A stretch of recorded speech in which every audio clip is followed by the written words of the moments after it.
Yeah, we did a couple changes, so it's I like it. yeah, And your setup is simple and easy. it's very simple, super easy. One person. Yeah, one person. I wish it would be like outside. You have the sun shining on us instead of the artificial lights. Yeah. But I just like the. The only problem with the sun is that your lighting in your camera, it just Yeah. never works out. No, No, we do outdoor shoots all the time, but it's you so know, tough. well, the guys are looking at where the sun angle is. They've got their devices Yeah. out, and it's like we can shoot here for 2 hours and then we can't. Yeah, Yeah, and not all, you get the harsh shadows on the face, yeah, yeah. and this like artificial lights, they just make you look like so vibrant. Well, we do all those outdoor shoots. We actually have lights. Oh, I saw that Yeah, setup. good. Yeah. We have. They have some hardcore lights just to make sure that the video, that the lighting is okay. Wow. You want to sync up? Yeah. Let's sync up. Okay. Okay, so cross your right leg over. Let's get into the same bubble. Okay. Yeah. Right arm underneath left armpit. Right arm Underneath left armpit. underneath left armpit. Yeah. Left arm on top. Okay. Turn your head to the left and your body to the right. Yeah, and then we'll breathe 6 breaths together, 3 through the mouth and 3 through the nose. So breathe in.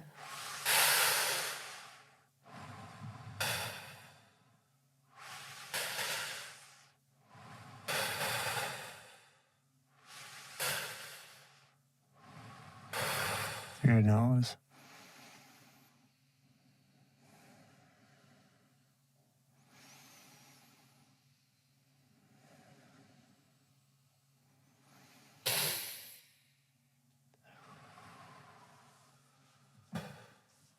Brings us into the same bubble. Wow. Yeah. Breathing is so powerful.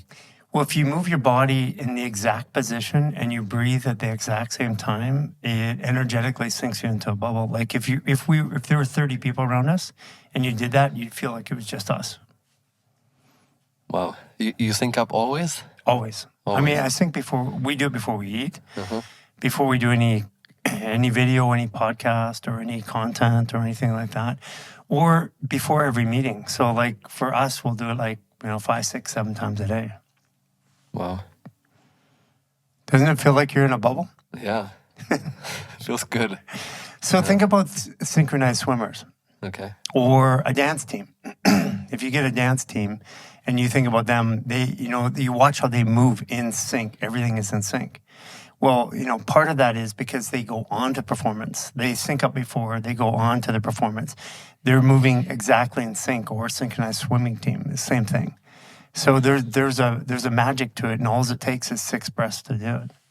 And it doesn't, technically it could be like this, it could be like this, as long as you're in the same position. But the counter-rotated position of the fascial maneuvers actually tells your cells that you're in a fetal position, because that's technically a fetal position is like this.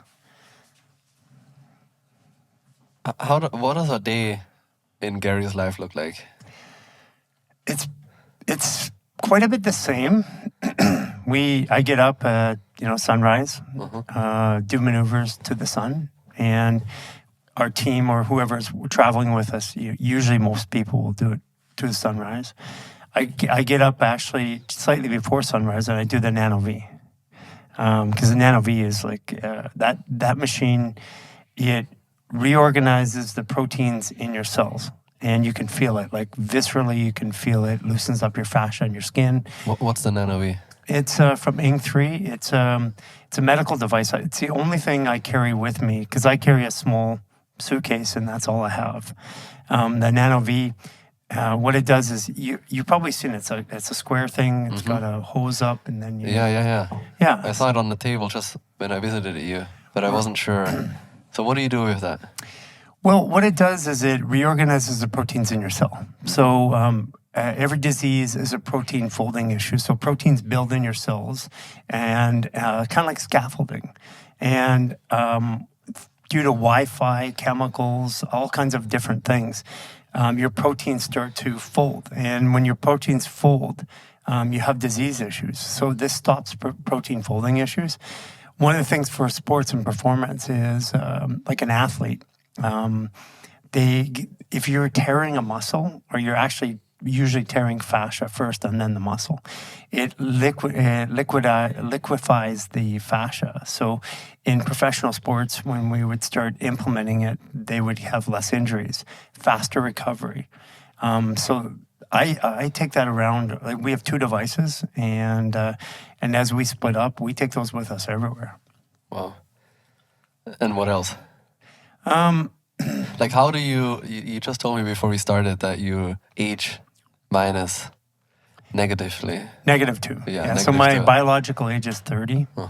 And, well, that was in November, but I can actually feel it moving faster. So there's been an acceleration. My red blood cells, when I had them tested last time, they were like, my RDW was 10.4, which means that it's that of a youthful, like an 8 to 12-year-old. So I get up, I go in the NV, do fascial maneuvers, and then I start with my day. My day is always pretty packed. Like, so 7:30-ish, we're depending where we are, where the sun is, and then shower. I use oils, essential oils from Dr. Nick, Essential Oil Wizardry. I put on the oils that I'm going to use for the day, and then I start my day. And depends, like if we're like we're in LA here, so we'll be in here for like a 10 or 14 day film shoot. So we're shooting content for podcasts, we're shooting content for education, we're doing documentary content. So we film probably 5 days a week. And then when I'm back in Cancun or in Vancouver, where we are, it's pretty much the same, a little less filming. That's all. Yeah. When do you go to sleep? How's your bed? Oh, yeah. So I only eat once a day. Okay. I eat usually 2-3 o'clock in the afternoon. I've tried all different versions of that. I tried eating in the morning and stuff like that too. But I find that eating in the afternoon is the most powerful for me. And everybody's slightly different. There's nothing that works for me that works for you exactly. So everybody has to find their own rhythm. And a lot of people go to a schedule, like I'm going to eat based on this schedule, or I'm going to do this based on what I believe. I do it on what my body feels. So I know how to dive into my body and then feel my body, and if it wants to. And so, like, sometimes I'll eat through the day, I'll eat earlier in the day, but generally, most of the time I'll eat at 3 o'clock. I'll have some snack, like some nuts and some fruit at like 6 o'clock. But and then somewhere towards the evening, I'll get out in the sun as it's going down, if I can get to the sun, or I'll use a red light, and then I start winding down my day. But usually for me, it's sunrise to sunset, and then about 3 hours after sunset, I'm done. And what about the nutrition? Nutrition, I've been plant-based since 2021. Okay. And I'm open to everything. I've been a vicious carnivore my whole life. Like, I could tell you any time of my life, I could tell you how much protein, fats, and carbs I ate roughly in a daytime, because I grew up as a bodybuilder. Yeah. So it's just ingrained in me.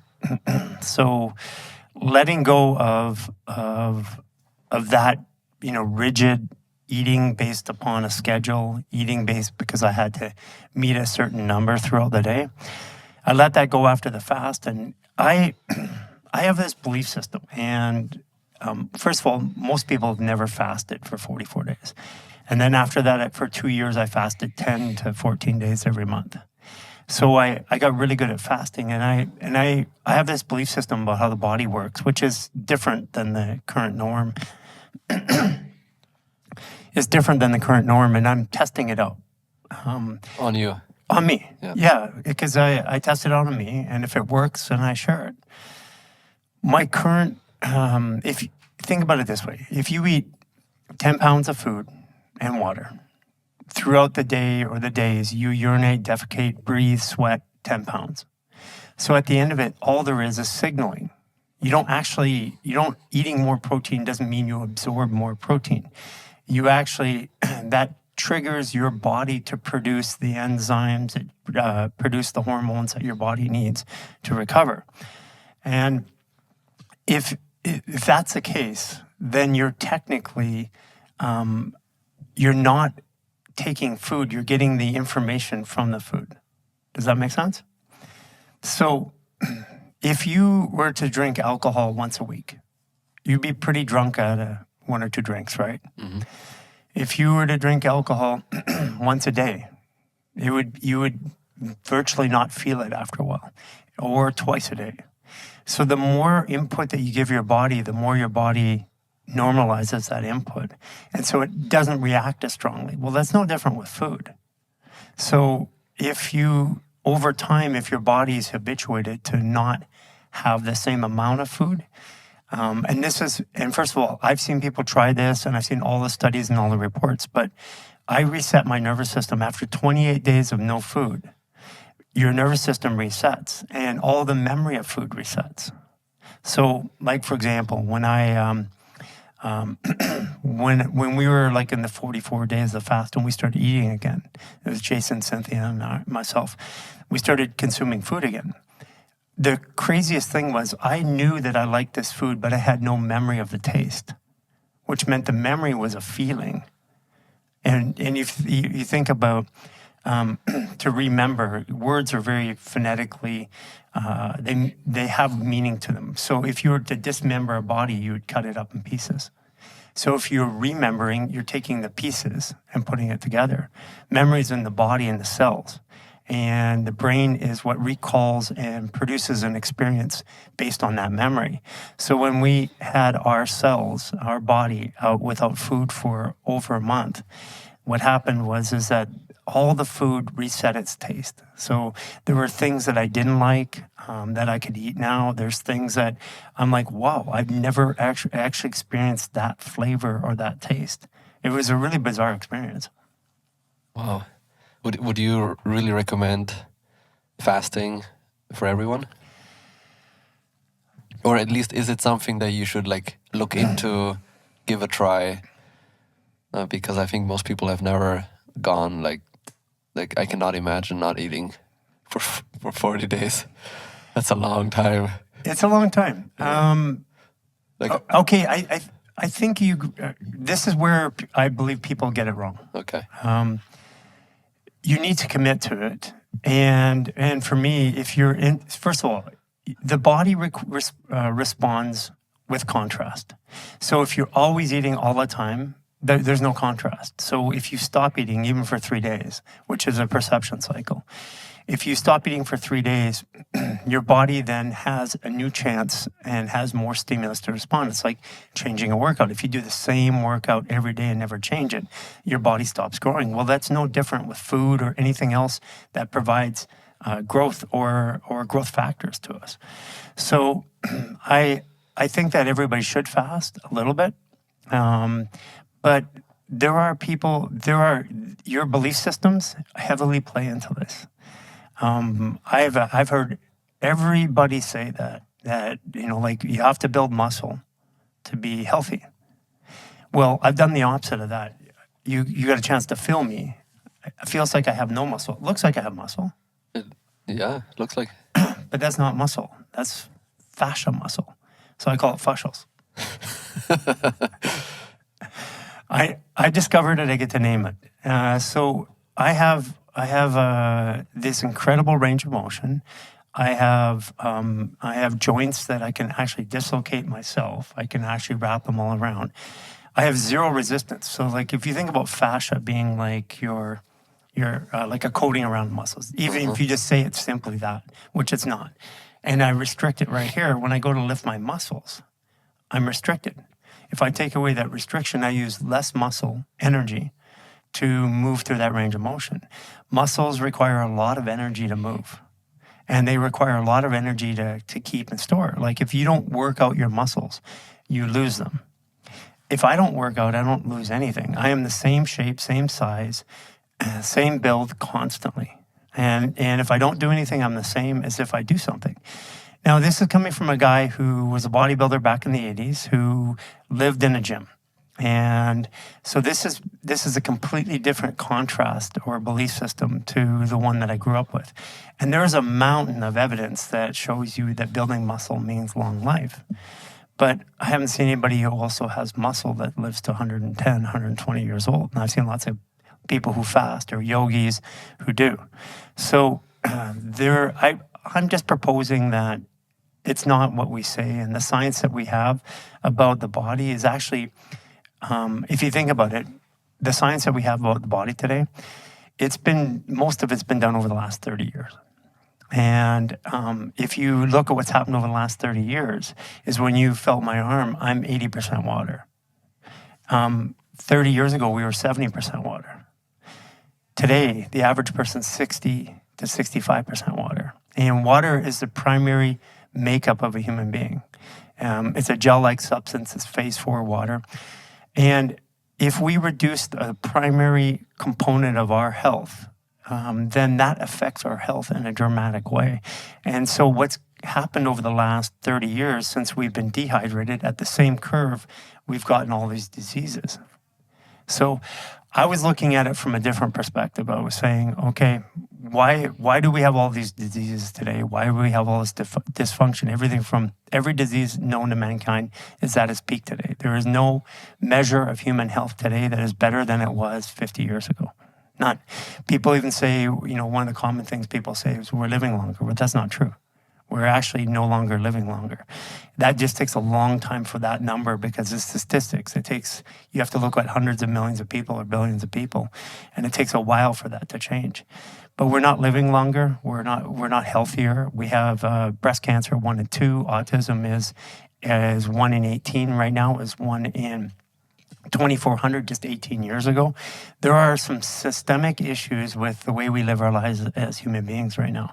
And we're fed a bunch of marketing garbage that tells us who we are and how we should be. Like, one of the things is that through our community worldwide, we have tens of thousands of women that are coming out of menopause between 55 and 67. Now, I was always told that menopause was age-related. But when I got into clinic, I started seeing it getting younger, from the 60s into the 50s, and then into the 40s. And if women had a lot of stress, trauma, stress, or cancer, or anything like that, what I noticed is that sometime even in the late 30s, they'd start going into menopause, which means it had nothing to do with age. It has to do with wear and tear on the body. It's really congestion of the fallopian tubes. So now I have a woman that's 65 years old who's been out of menopause, or been in menopause for 20 years, who came out of menopause, who's actually getting ready to have a child. And this is going to blow the complete belief system around menopause and what it is away. But the entire world thinks that this is normal. They also think that having cycle pain for women during their monthly cycle is normal. That wasn't normal 100 years ago. It wasn't normal 75 years ago. These are all normalities in a very compressed and very dehydrated culture.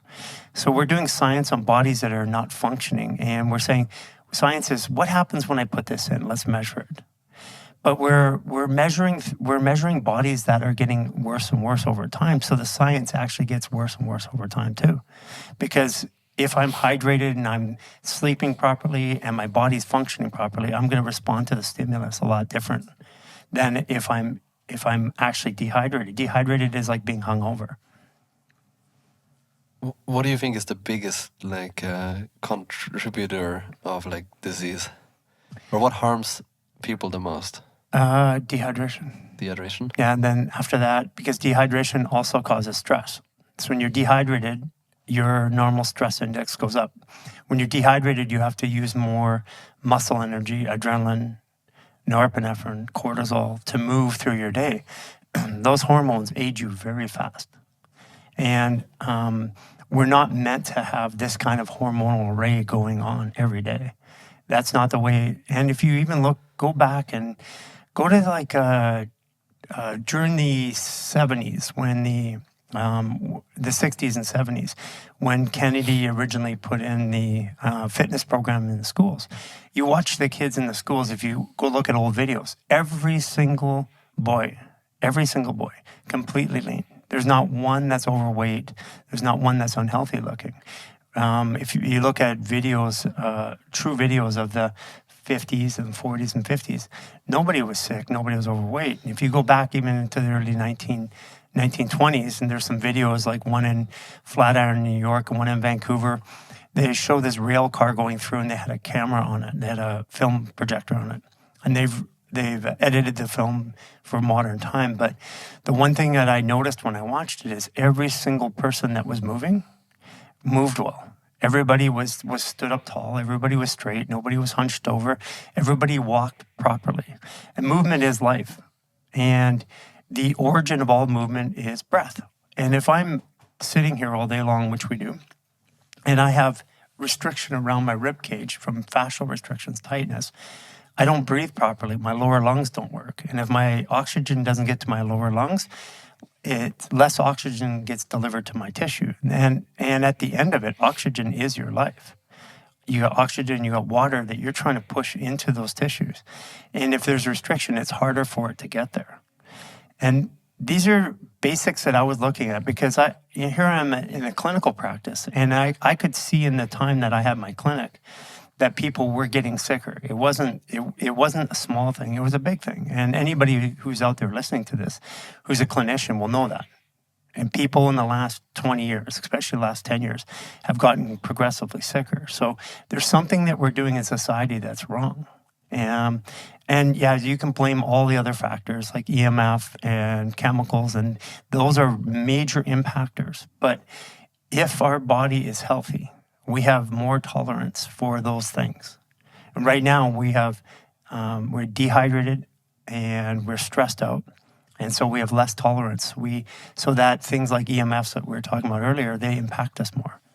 So with dehydration, do you mean we drink not enough water, or what do you mean with dehydration? Or how would you how do you hydrate correctly? Because I assume it's not just drinking more water. No, as a matter of fact, most people drink filtered water because our water systems are so bad. Most filters are taking the minerals out, and the worst. That's what they do, right? They do, and the worst one is reverse osmosis, because it extracts everything out. Reverse osmosis was made for pharmaceutical productions. It's never meant to drink. So if you take water and water runs over a rock, over a period of time, it'll groove that rock like in a waterfall. It'll create a pathway because it's taking the minerals from the rock, and those minerals you would drink. And right now, the minerals that people have in their bodies are deficient. There's a lot of chemicals, like some of them are in the air, like barium, strontium, and aluminum. Barium depletes the body's silica. And silica is a base element. Without silica, we don't absorb calphos and selenium, all the other elements. Without those elements, we don't absorb minerals properly.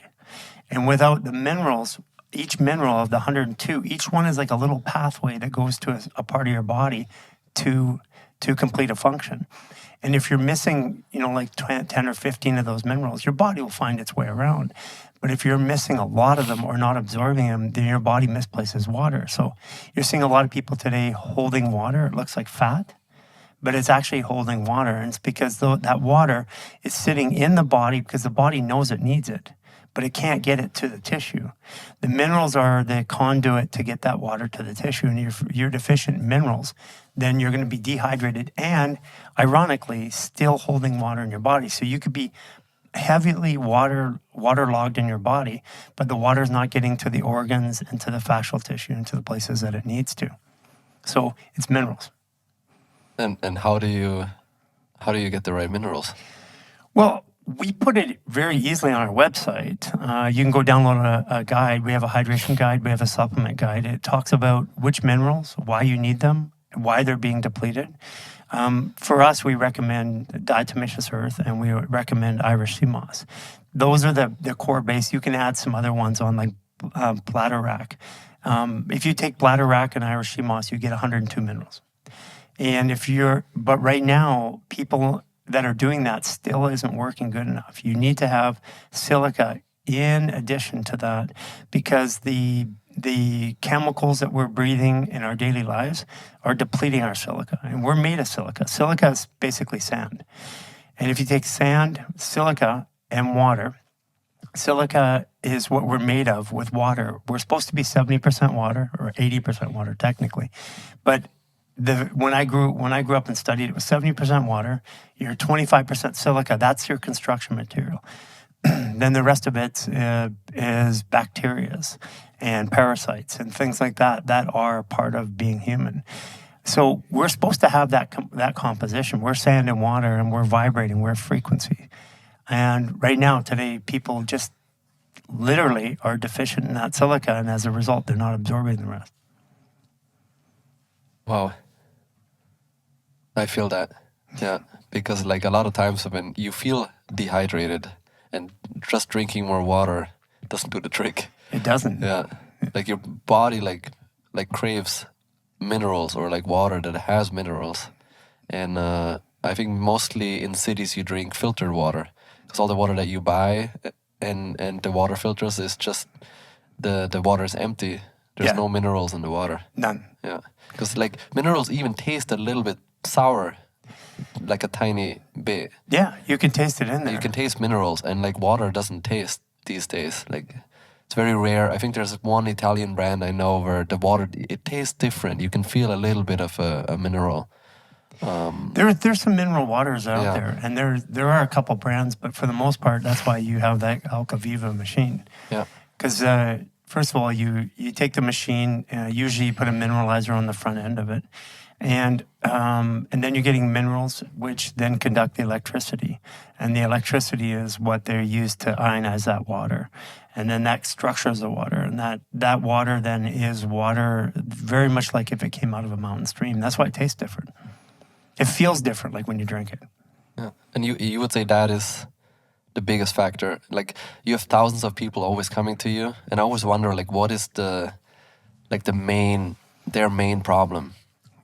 I can tell you just from doing this, we started at the clinic, we gave 100% of the patients, so we had a homeopathic delivery system. So we gave them a series of homeopaths and a series of vitamins.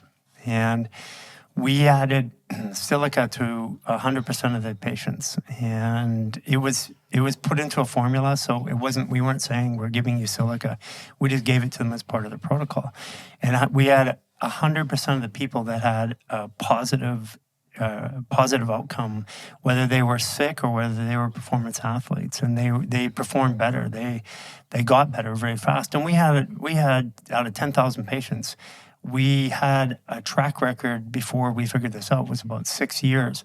So we had 4 years of adding silica to the protocols of people, and the results were very, very noticeable and dramatic. Do you think you would feel the same and age the same if you were back on a carnivore diet? It's not about just aging. It's about performance. Or do you think you would perform the same? There's no way. Listen, I have spent my whole life in performance. Sitting breath rate for me is 3 breaths per minute. 3, when you breathe, you oxidize. So you have to breathe, but the less you breathe, the more efficient your breath is, the less you oxidize. Oxidation is what's aging you. It's like an apple. When you cut an apple and it goes brown, well, that's what happens inside of us. Is it like the heartbeat too? You want your resting heart rate as low? My resting heart rate's in the 50s. So it's that's one thing that was interesting. I thought maybe it would go lower, but my resting heart rate's been in the 50s. But my breath rate is 3 breaths per minute. So one of the things that happens is I'm getting a lot of oxygen to my tissues. So if I do something strenuous, like if I put you on my shoulders and run up a hill, at the end of running up the hill, I'm not winded like I would have been before because I have more oxygen delivered to my tissue. I have less glycogen build up in my muscles and my tissue. I have very little muscle, which is contrary to the current belief system. And listen, there's a lot of science that is out there proving this a certain way. And I'm going to go back to like carnivore diet. And I wrote an article that actually was published all the way through all the papers here recently. And I just challenged the belief system. I said, look, there are some people that are genetically more predispositioned to eat meat. Some people that are genetically more disposition to eat plants. Wade Lightheart, I don't know if you know him from Biooptimizers. So the enzymes that we carry are from Biooptimizers. And Wade Lightheart, they know more about enzyme function than anybody on the planet. They have 80 scientists working on this. He, at 50 years old, won Mr. North America. And he's plant-based. Now, you can't tell me that plant-based, you can't build muscles. There's lots of plant-based bodybuilders. So that's a myth. That is totally unproven. Well, his partner is more keto carnivore. But they genetically, they have a test that you can go get, and he is more adapted for plants and his partner is more adapted for meat. So again, there's not one size fits all for everybody. And people have to do what works for them. But what I found is that when you, just like a workout, if you change your workout, you stimulate and you grow. So if you change your diet, you're going to stimulate and grow too. If you give your body variances over time, it changes. Like the reason why people become vegan is because usually the primary reason, I mean, there are some that are for the animals, I get that. But the majority of reasons that people become vegan when they weren't born or raised vegan is because they don't feel good when they eat. And so if you change your complete eating style, you're going to feel good for a couple of years. There's no doubt about that. But like anything else, your body's going to habituate it. If you do that same movement over and over again, eventually your body stops growing from the movement. It's no different than with food. So I recommend that people have variety. I recommend that they try different things. If you're a carnivore and you eat plant-based for a week and then go back, see what happens. I recommend that people change. They give experience because contrast is what the body performs with. What we have this habit in our lifestyles and our bodies of wanting to have regularity. I mean, we want like things to be the same every day. Why? Because that's easier on our nervous system initially. Because if I eat the same thing at the same time, my body's prepared for it. Like if I'm eating the same thing every day, my body at that time is already producing the enzymes for that thing.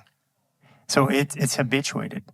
One of the things that's interesting that we tried during our fasting state when we were playing around with this during the pandemic is we tried to spit fast.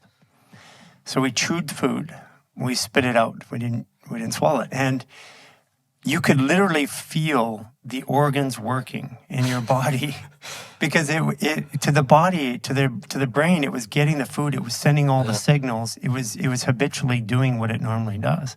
It was a bizarre experience. We did it for 3 days. And how was that?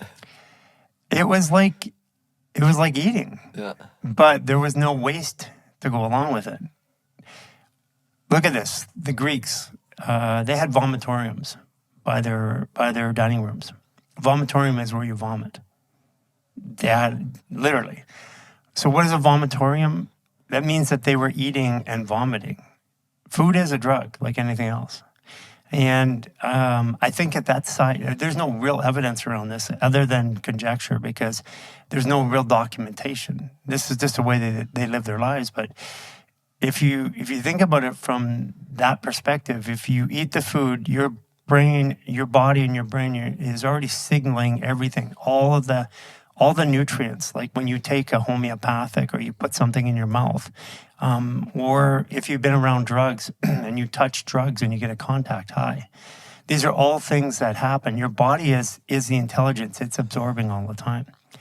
Have you seen that video, any of the videos where, and people should actually go look at this, go on TikTok or something and put down chlorine absorbed through the body. So they take 2 glasses of water. Mm-hmm. Have you ever seen that? No.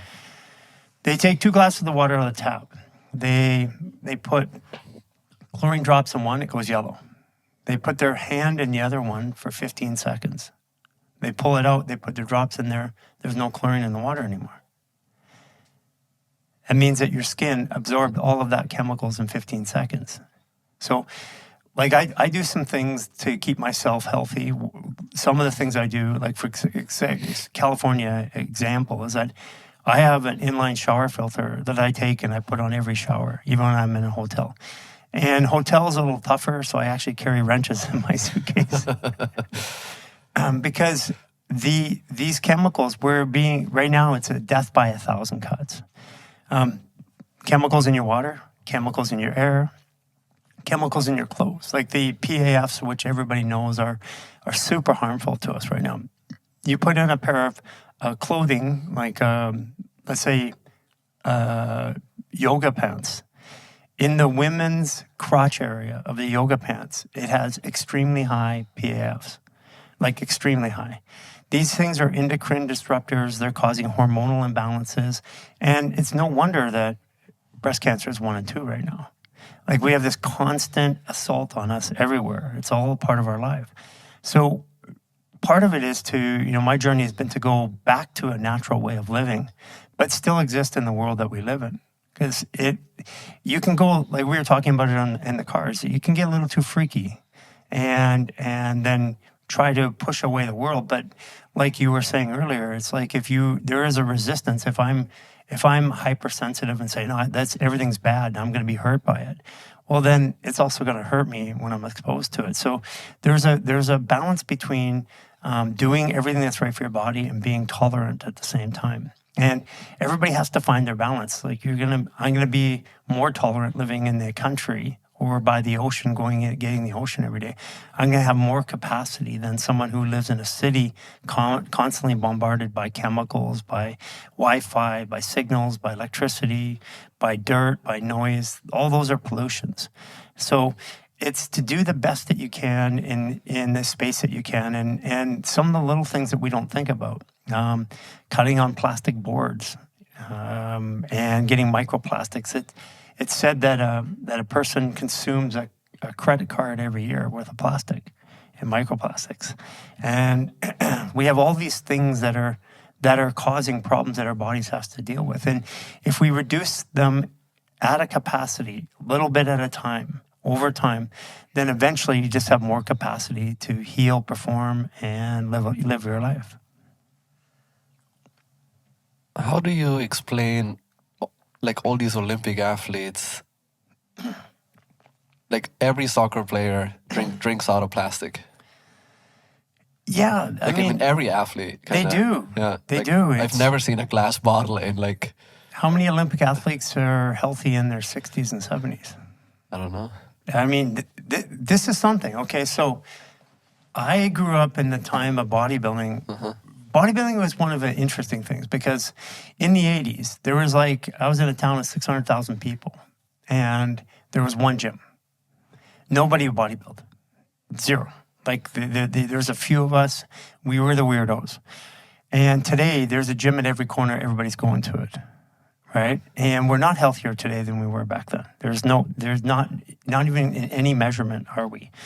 So we have the effects. Bodybuilding was one of those things, or building muscle is one of those things where you can take a look at the bodybuilders or the people that build a lot of muscle. And again, there's exceptions to every rule because somebody's going to point out 10 people that are very healthy. And it's not about just muscle, but it's about a lifestyle. And if you take a look at the successful, well-known people who built muscle back in the 70s and 80s, look at them today. Is there any of them that look healthy? Are there any of them that function? Like they're dead or broken for the most part. And again, there's exceptions to everything, and there's a lot of factors that go into this. But it's normally when you apply a physical action to the body, you'll see it in a generation or two. But this is one of those things where we can look at and go, wow, that didn't work very well because those people aren't healthy. And quite frankly, we did subclinical testing at the gym or in the clinic. And the people that looked ripped, their organs and the function of their organs were the least healthy. And I'll give you the difference between clinical and subclinical. So clinical testing, let's say blood. Blood is like a speedometer. It's how fast your car is going. So I could be going 60, you could be going 60. But that's only one measurement. The odometer, how hard is or tachometer, how hard is your engine working? So if my engine's at 6,000 RPM and I'm going 60, and yours is at 3,000 RPM and going 60, we're going to look very different over time.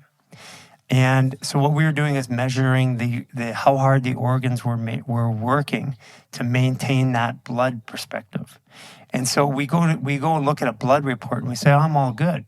But people will go and they're all good in their blood all the way through their life. And then all of a sudden, at 55 or 60, they got osteoporosis. Well, how did that happen? Like their blood test last year was good. This year they have osteopenia, osteoporosis. Like, how is that physically possible that you got it in a year? You didn't.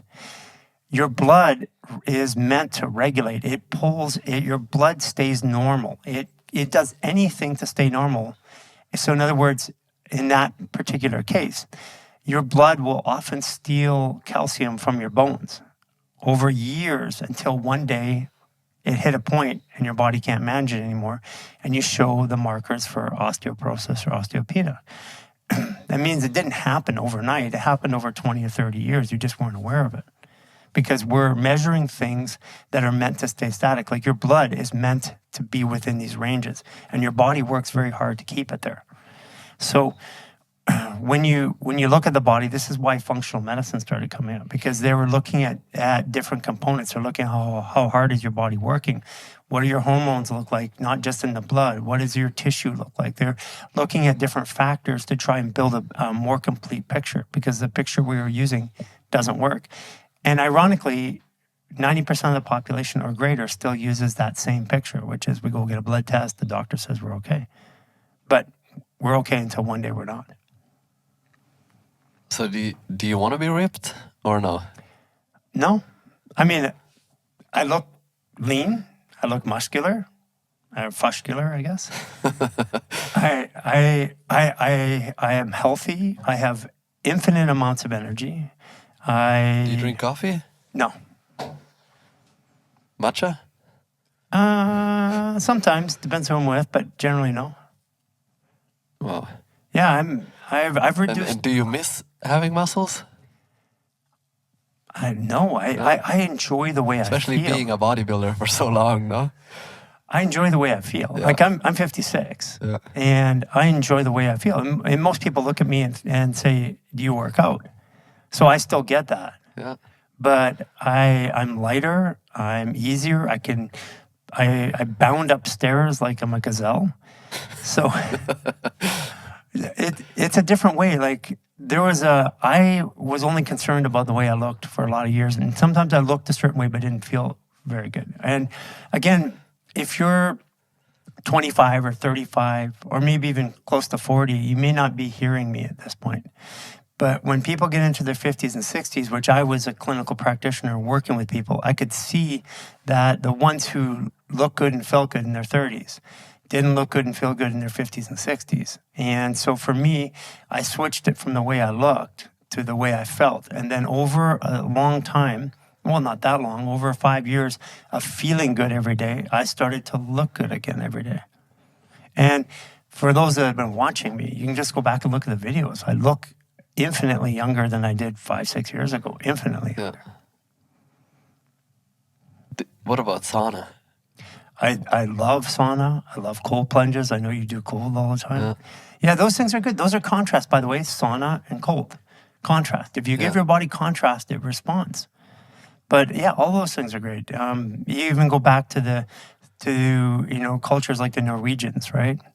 Where they sweat all the time. Some of the healthiest people in the world, just generally. Sauna is really good. It reduces toxin in the body. Cold plunges, the contrast are really good. I love anything because those are emulating nature too. Yeah, because when you say like everything is water, we're mostly water, we're supposed to be. Also, getting the water out like feels really satisfying. Yeah. Because then I guess I can replenish, and like sweating. I feel most people don't sweat enough. They don't. Yeah. And here's what's interesting. People may be able to relate to this. Like when you go if you live up here in a fairly dry climate, and then you go to, let's say, Florida, or a lot of times people start to sweat and they get angry or frustrated when they get too hot. Yeah. That angry and frustrated, those are the toxins that are coming out. But I'm serious, because when I first moved to Cancun, You were angry and frustrated. Yeah, well, but when it would get really hot, I'd get, Yeah. I feel myself getting a little frustrated. And this is still early in my, by midway through my transformation, and I would get hot, and I would feel a little bit agitated when I got hot. Today, even in Cancun, I barely sweat. Because my body's constantly moving the water, and I'm also in water. I'm also in water every day as well. So I bath. I bath when I'm working. I bath at least twice a day. Wow. And sometimes 3 times a day. Because as I'm doing this, as I'm working with people, I'm releasing. There's a lot of emotion, and those emotions release hormones, which release toxins. And for me, I would just leave the bath. I'd set up in the morning. I would leave the bath throughout the day with all of the minerals in it, and I just get in the bath. And I don't bath for long. I'll get in for like 5 minutes, 10 minutes, let it soak and absorb, and then get out. That's like a detox for working with so many people. Yeah. I mean, when I'm working with somebody, and they start processing emotion or fear, like you can actually sometimes smell it on my body, like literally, I'm not even sweating yet, and then all of a sudden you can smell it. This happens a lot around the people that are working with fascia like this. Because if you're releasing an emotion, like if you walk in the room and you're angry, people can feel you're angry. Well, that feeling of angry is my anger meeting your anger. And that is a chemical reaction in the body. That chemical reaction in the body causes toxins. So you sync up in a bad way, kind of. We're always syncing up. Yeah. Yeah. You think about it in an environment like you go into a club, and there's music moving. People are moving to a beat. So you have a beat that everybody's responding to. So that syncs you.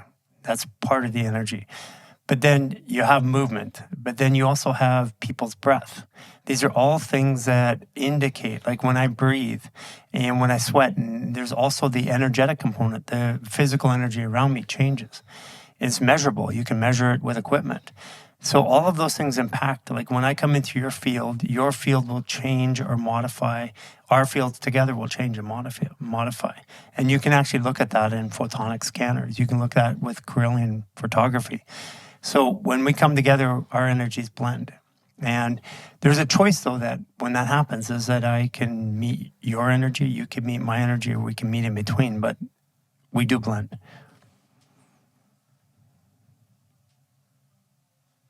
When people come to you, you said you're doing the baths because you sync up and you feel their emotions, and they almost stick to your body.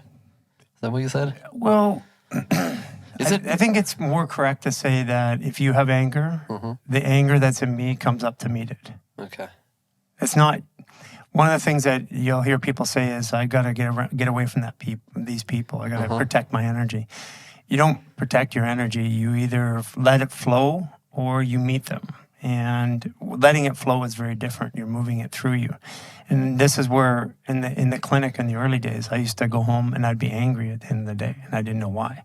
And if somebody says something to me, I would snap. And I didn't understand that I was absorbing emotions, because I wasn't on the energetic side. I was really on the physical side at that point. And I just knew that I knew there were certain rules, like I wouldn't do any business after I'd started a treatment. So all my business had to be done in the early part of the day, because I was emotionally processing, and sometimes I would make bad decisions. And I knew that after work I needed an hour of basically not talking, of no interactions other than very small social interactions, so that I could be okay. These are just things that I'd noticed, but I didn't realize why. I just was angry or frustrated or releasing. So when I get in a bath, it automatically drops it off, or better yet, in an ocean or a body of water. Is that where we're supposed to live? Close to an ocean? Well, Or for you personally? I like ocean. Yeah. But I mean, we have a place in the mountains too, and go to mountain lakes. But a body of water is going to decompress you.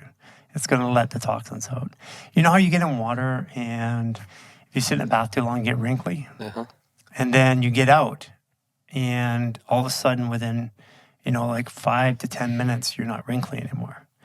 Well, think about it this way. There's a layer of toxins that's waiting to excrete itself through sweat or something. When you get in water, your fascia in your body relax and they let that toxin out.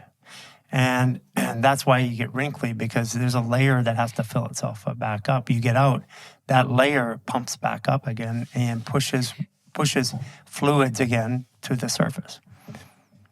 By the way, I don't get wrinkly when I'm in water anymore. Never? I've stayed in water for a long period of time. I just don't get wrinkly. Now, that's a new one. That didn't happen 2 or 3 years ago, but it's today. Sometimes when my partner feels pain, I can feel that pain just because you sync up like that. Like when or just talking about it over and over, your mind almost like makes it up. And you like absorb. I can feel it mostly, I guess, with my wife, where when we talk enough about like, I don't know, back pain, before you know it, you also have back pain, kind of, or your ankle hurts, and then before you know it, your ankle hurts too. Our bodies are bioresonant, bioharmonic, so and bioacoustic. So we resonate, we harmonize, and through acoustics, and you're emitting a signal. So a lot of people are not able to feel that signal. Why? Because there's too much distraction in their nervous system. That just simply means that your nervous system is calm. You take care of yourself and you can feel what's going on in the world around you. And there are certain people that are more easily meant to feel, and certain people that don't feel a lot. But generally, when your body is calm inside and your stress is low, you're going to feel people around you more. And then how do you like positively influence your partner or your family and not let them get your, like what you said, when somebody's angry, you just get up to that anger level?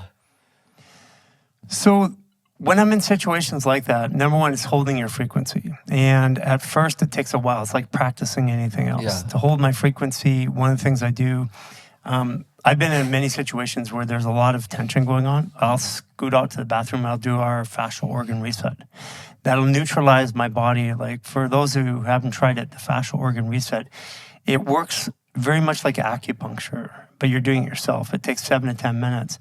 And it's about 70% of what an acupuncture treatment would do for you. It's calming the nervous system, rebalancing things. So I'll rebalance myself when I'm going into a situation that's tough. Or if I've been in a situation where it's like that, I'll step away for a few minutes, rebalance myself, and go back in.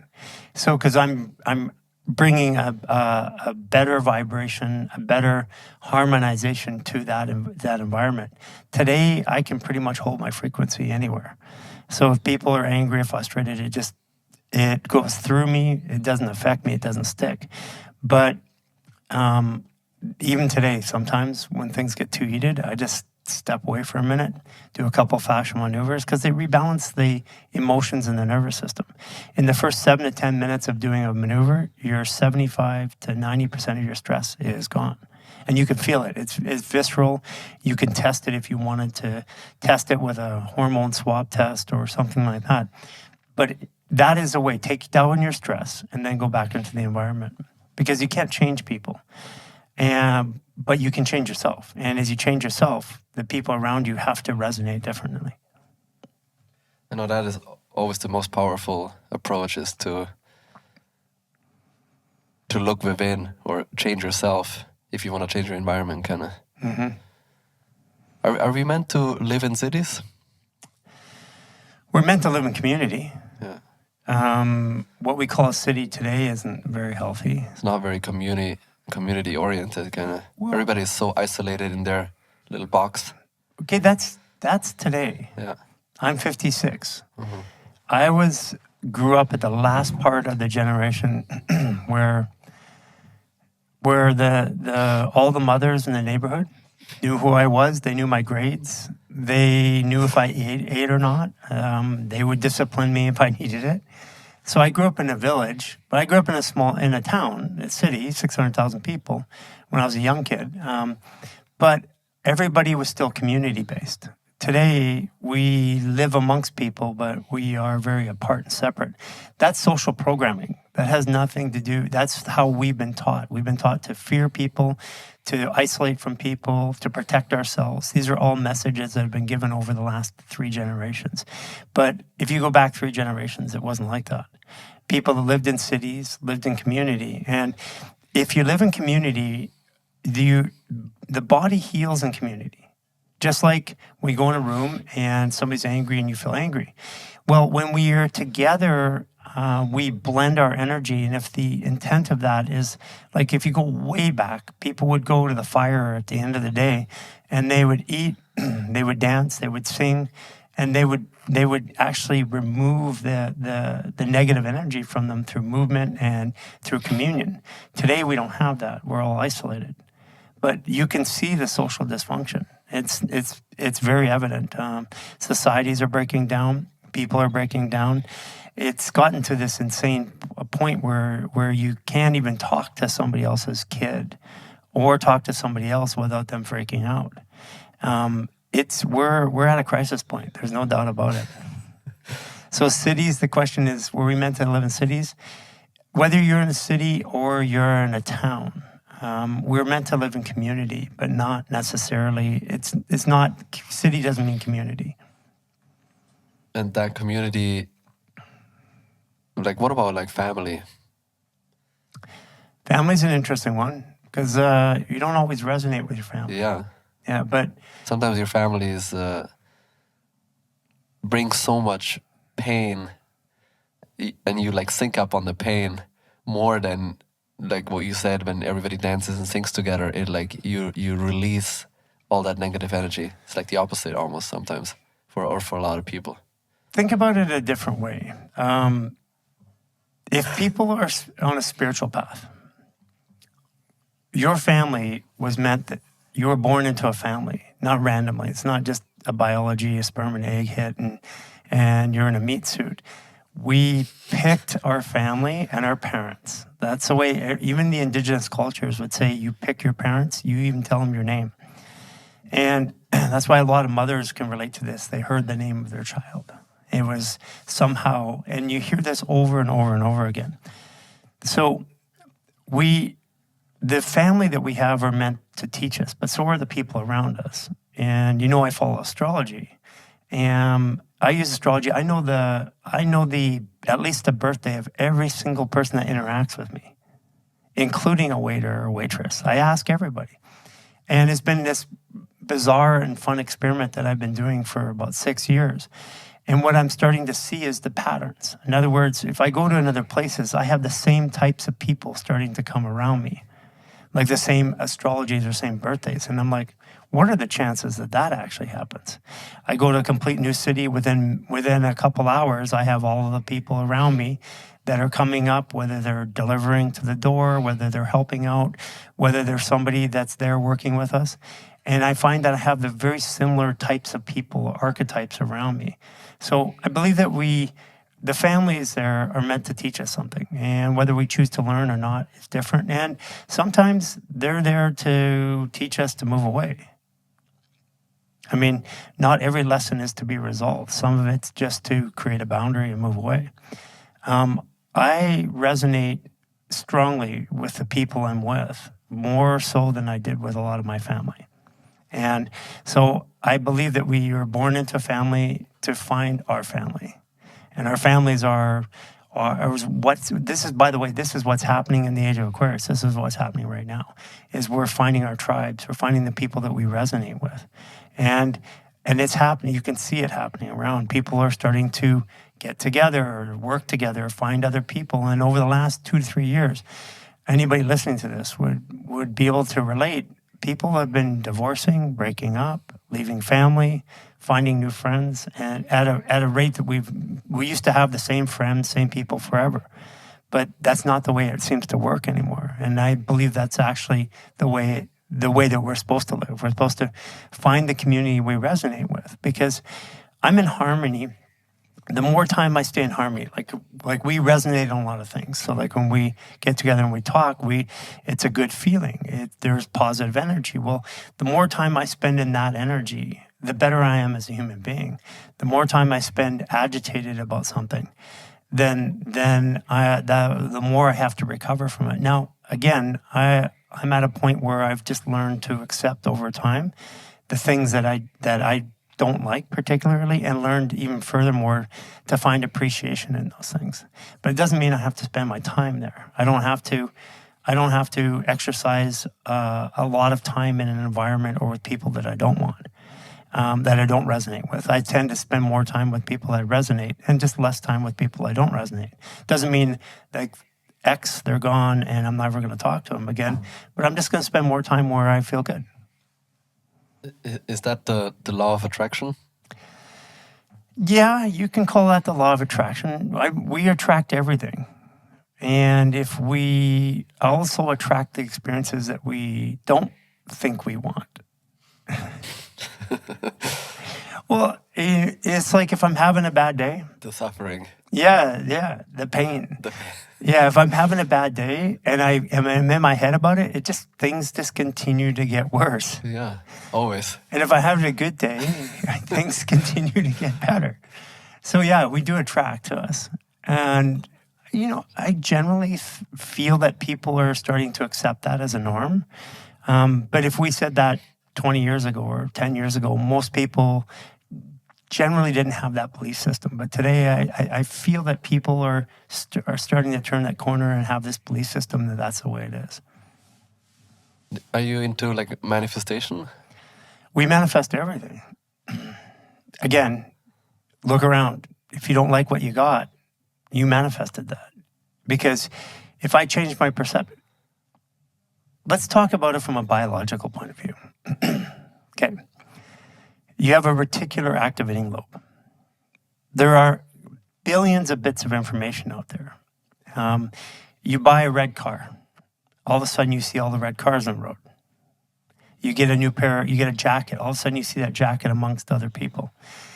That's your reticular activating lobe saying, okay, that's important. So I'm going to, out of all the information out there, I'm going to find things that are important or relevant to me. So when we set an intention, we start to look towards that intention. And in other words, we find our way to the things that we want. That's manifestation from a biological point of view. When I say something, my reticular activating lobe in the brain lights up, and then it starts to find or seeks to make whatever I'm saying or looking for true. So the words that I speak are really important because my words make up the net sum of what I see. You have two people in a restaurant. One person's having, everything's going wrong in their life. You have another person right beside them at a table, and one person, everything's going right in their life. They're in the same physical location. And they're in the same city. So what makes one different than the other? Is that luck? I don't think so. Because we've been taught, anywhere from Anthony Robbins all the way through, that if we choose something and we speak it and we say it and we look for it, we find it. But if I am just ignorant to that fact that I'm manifesting, and I think that everything that's bad or anything that's painful, that I'm a victim of it. But if I say I manifest everything, that means that everything that comes into my life, I'm responsible for. And if I do that, I'm no longer a victim. And if I'm no longer a victim, then I can change that. I can change what I look for and what I attract. It's a life of full responsibility. I know you live that life. Yeah, full responsibility. Yeah, if I'm not responsible, then everything in life seems like it happens to me. If I'm responsible, it happens for me. Very, very different. Sometimes it's hard to explain. Like I've made like peace with myself, but it's hard to explain to somebody else who is very unresponsible or a victim of themselves, of their thoughts and their negative like voice in their head. It's hard to, because like most of, or like always, I guess you can't really help them. You can only like act as a role model, and you can show them like what works for you, but in the end it's up to them to change. You cannot like hammer this like responsibility into them, kind of. Dale Carnegie, Napoleon Hill, a man convinced against his will is of the same opinion still. So you can't tell anybody anything. The other word that we took out of our language a long time ago is empower people. You can't, if you're empowering people, it means you have more power than them. You can inspire people, is what you just said. Yeah, but you have to empower yourself. You empower yourself, and then you inspire people. Yeah. And that's what you were saying. You can just live your life. I struggle with not being able to empower people, I guess. Or like, I wish I could. Yeah, or like, I don't know. Well, do you struggle with it? Yeah. Or it's pain. It gives me pain to watch somebody be a victim of themselves or their thoughts or their beliefs. It used to give me pain. Yeah. People that you love, oh, listen, that's a deep rabbit hole. Yeah. Because like, for me, yeah, you can make peace with yourself, but to watch somebody be in pain that you love is hard. And not being able to like help them right away or I've got a little bit more time under my belt on this one. Yeah. And I continue to live my life and change myself. And the people around me seem to get better. Yeah. I used to want to tell people, like COVID came and everybody wanted to tell everybody what to do or what not to do. They had their opinion, whether it was wear a mask, don't wear a mask. And they would get angry when people didn't listen to them. It was the ultimate show of how people try to force their belief systems on other people. The way that, in my particular life, I have learned to just live my life. And through time, I show results. I mean, I even get it today. There's things that I do for my health and well-being that people look at for, even with my own community. Within, they'll look at me for a year and a half before they try something that I'm doing. But what happens is over time, the results show and they start to lead towards it. But if I tell them, hey, do this over and over again, it pushes them away further. So it's better just to inspire people. Just live your life, be an inspiration, remove the judgment. And that's the hard one, because the judgment is, I'm right, they're wrong. In their particular life, they're learning a lesson. If they're a victim, they need to learn a lesson until they decide not to be one. Me telling them that they're a victim is just going to make them resist it even more. So just letting them live their life and keep inspiring without rubbing it in their face, because that's the other thing that people do. They're like, see, look at me. Look at how good I'm doing. Look at all this. I learned just to do it. Just to do it and be it. And if I do it and I be it, people eventually want to be like me. Or they want to or they want to have certain aspects like me. And that's where we impact the world in a bigger way. Telling somebody to do something isn't going to work. I mean, we've been doing this for centuries and it does not work. What about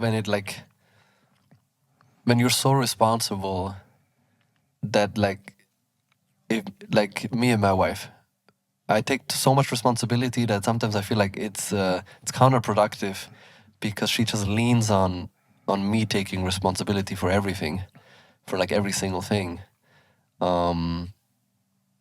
Where I'm like I wish she was more, she would be more responsible. But since I take responsibility, she's a Gemini. Yeah, since I take responsibility for every this you're, morning. You're a Leo. She's a Gemini, right? Yeah. So there's the phone. We have a phone charger, and she put the phone in the phone charger. And normally, before we sleep, we put the phones away. We have a station and they charge there. And then this morning, her phone isn't charged because she put it in, but she didn't connect the cable. And then since I'm like a full responsibility guy, I'm like, I should have done that. It's my responsibility. But now that backfires, because now she's just like, oh, he's doing anything anyway is kind of like, you know, So if you take over the responsibility of doing something for somebody, then they just stop doing it themselves. yes.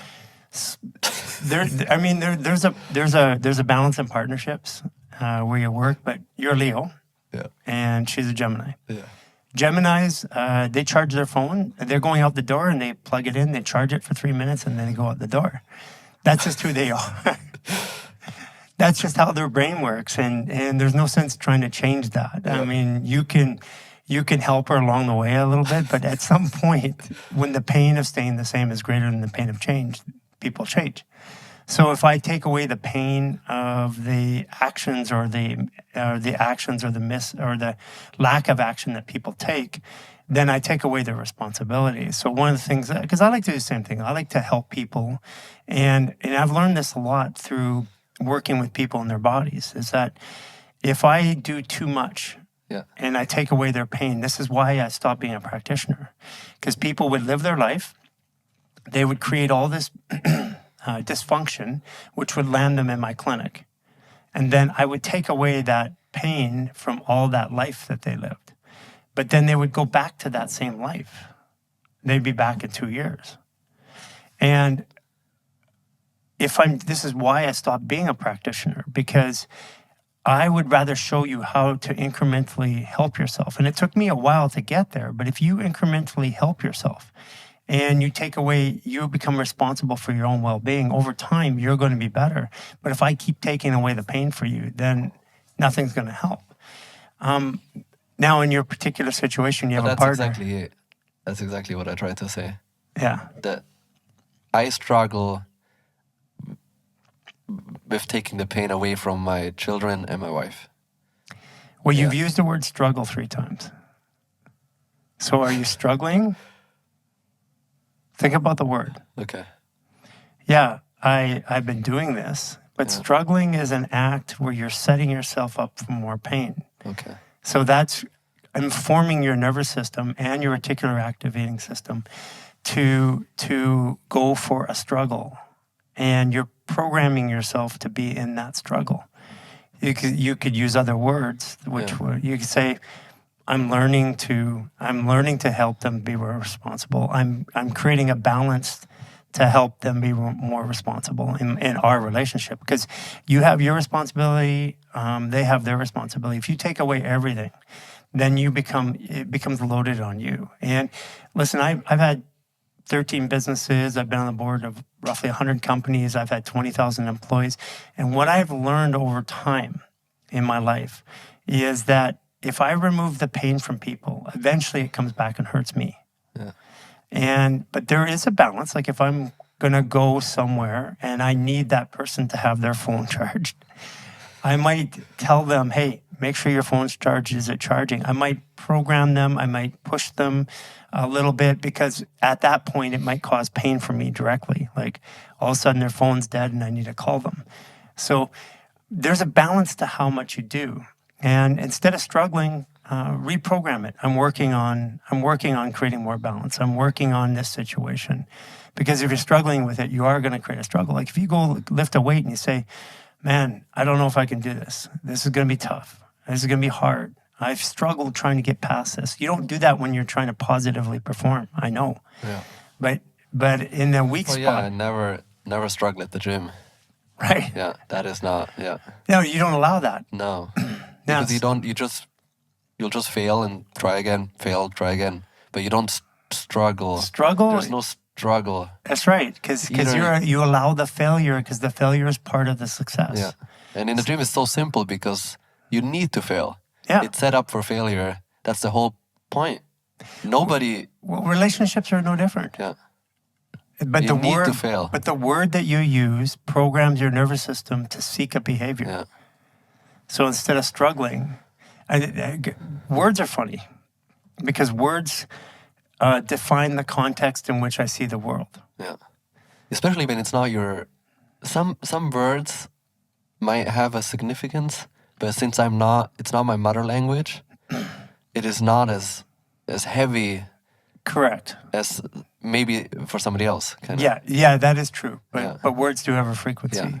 And at the end of it, our nervous system is actually absorbing a word, so it's a frequency at the end. Because if you take words like words like love and care and stuff like that in multiple languages, and you put it on I think it's an oscilloscope, shows the frequency, you'll find that even in different languages, even though they sound completely different, they have the same resonant frequency for core words.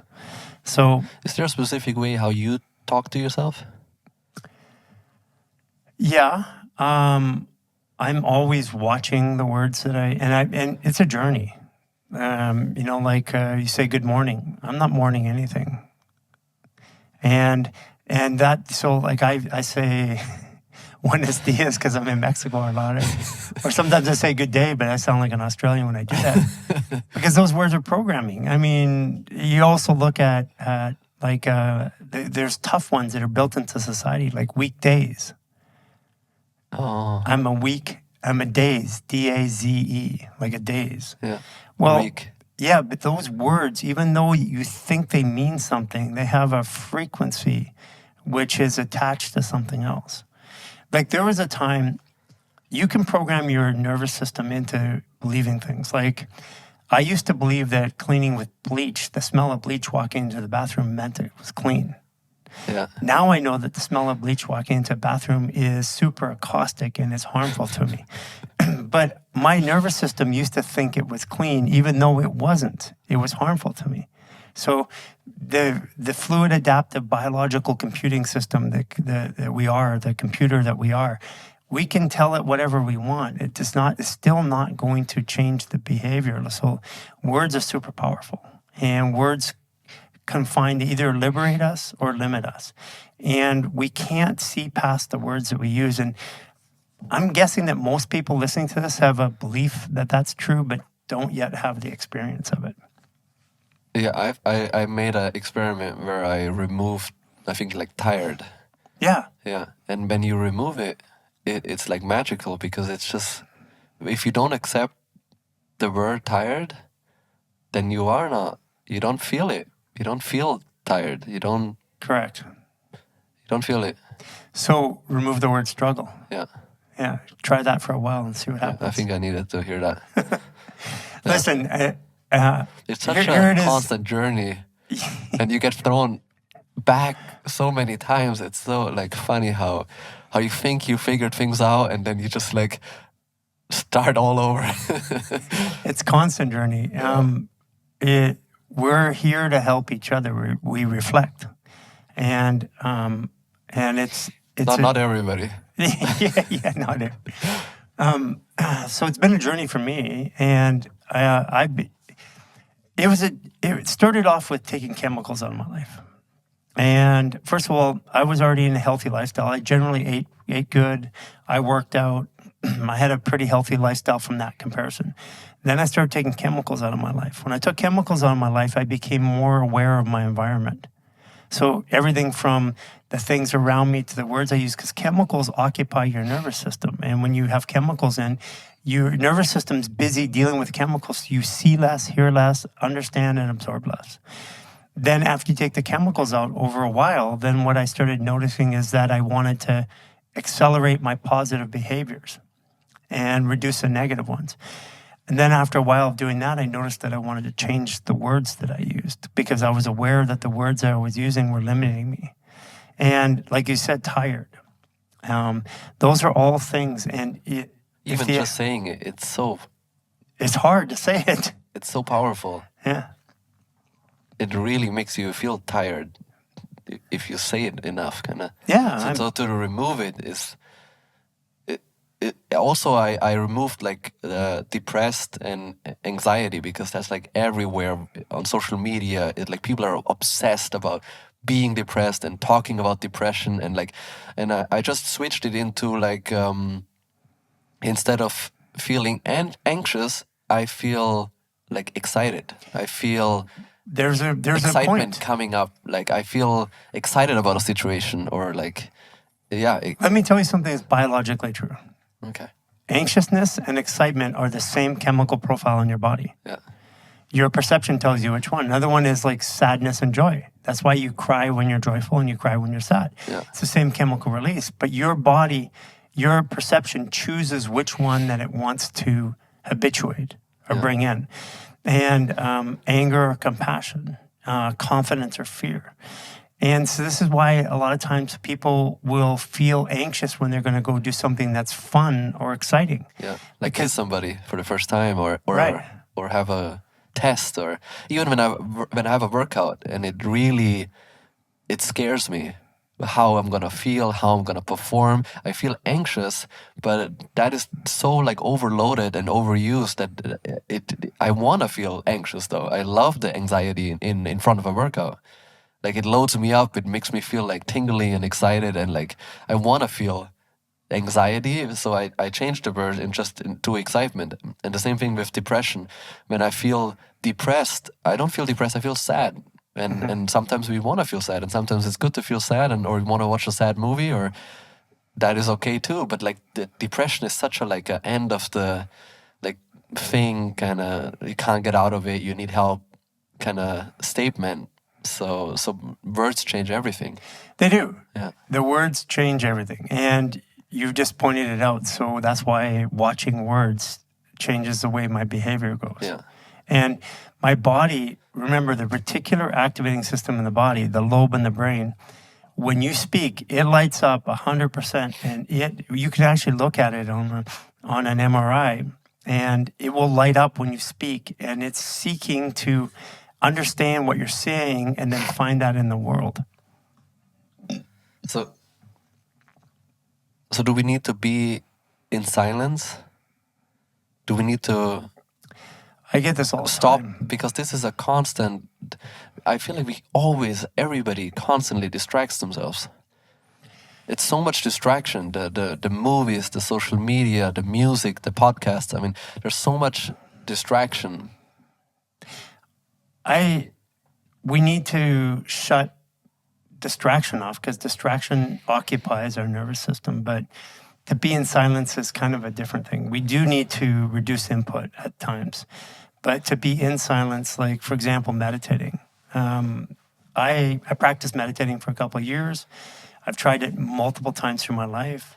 I could do it, but shutting down my brain just doesn't work for me.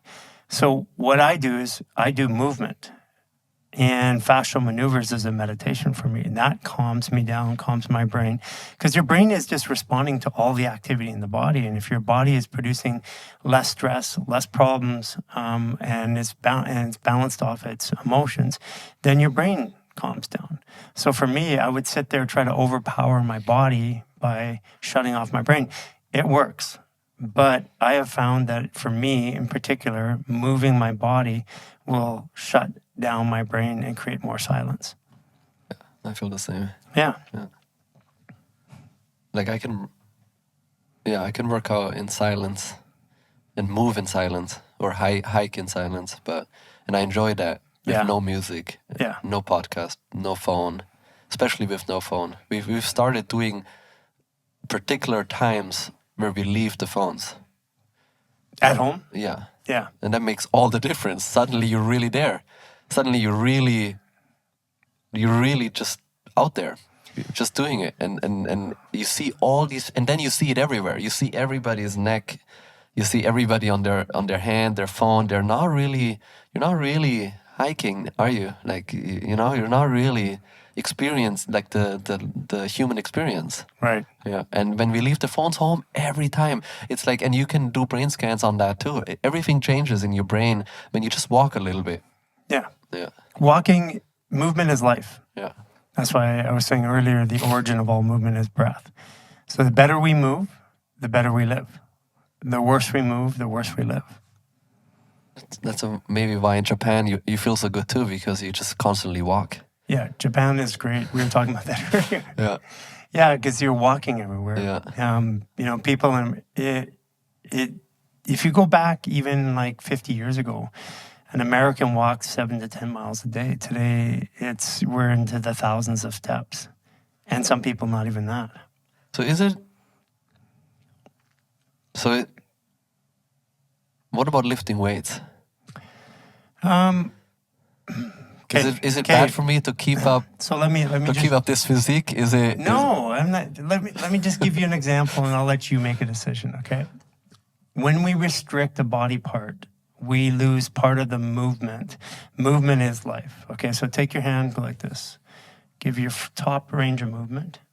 Find out how far you can go back. Okay. Now grip like this, hard, and then restrict your movement. Right. Okay. So here's what I've learned. Being a mechanics expert, working with the top Olympic athletes or professional athletes in the world, here's what I've learned.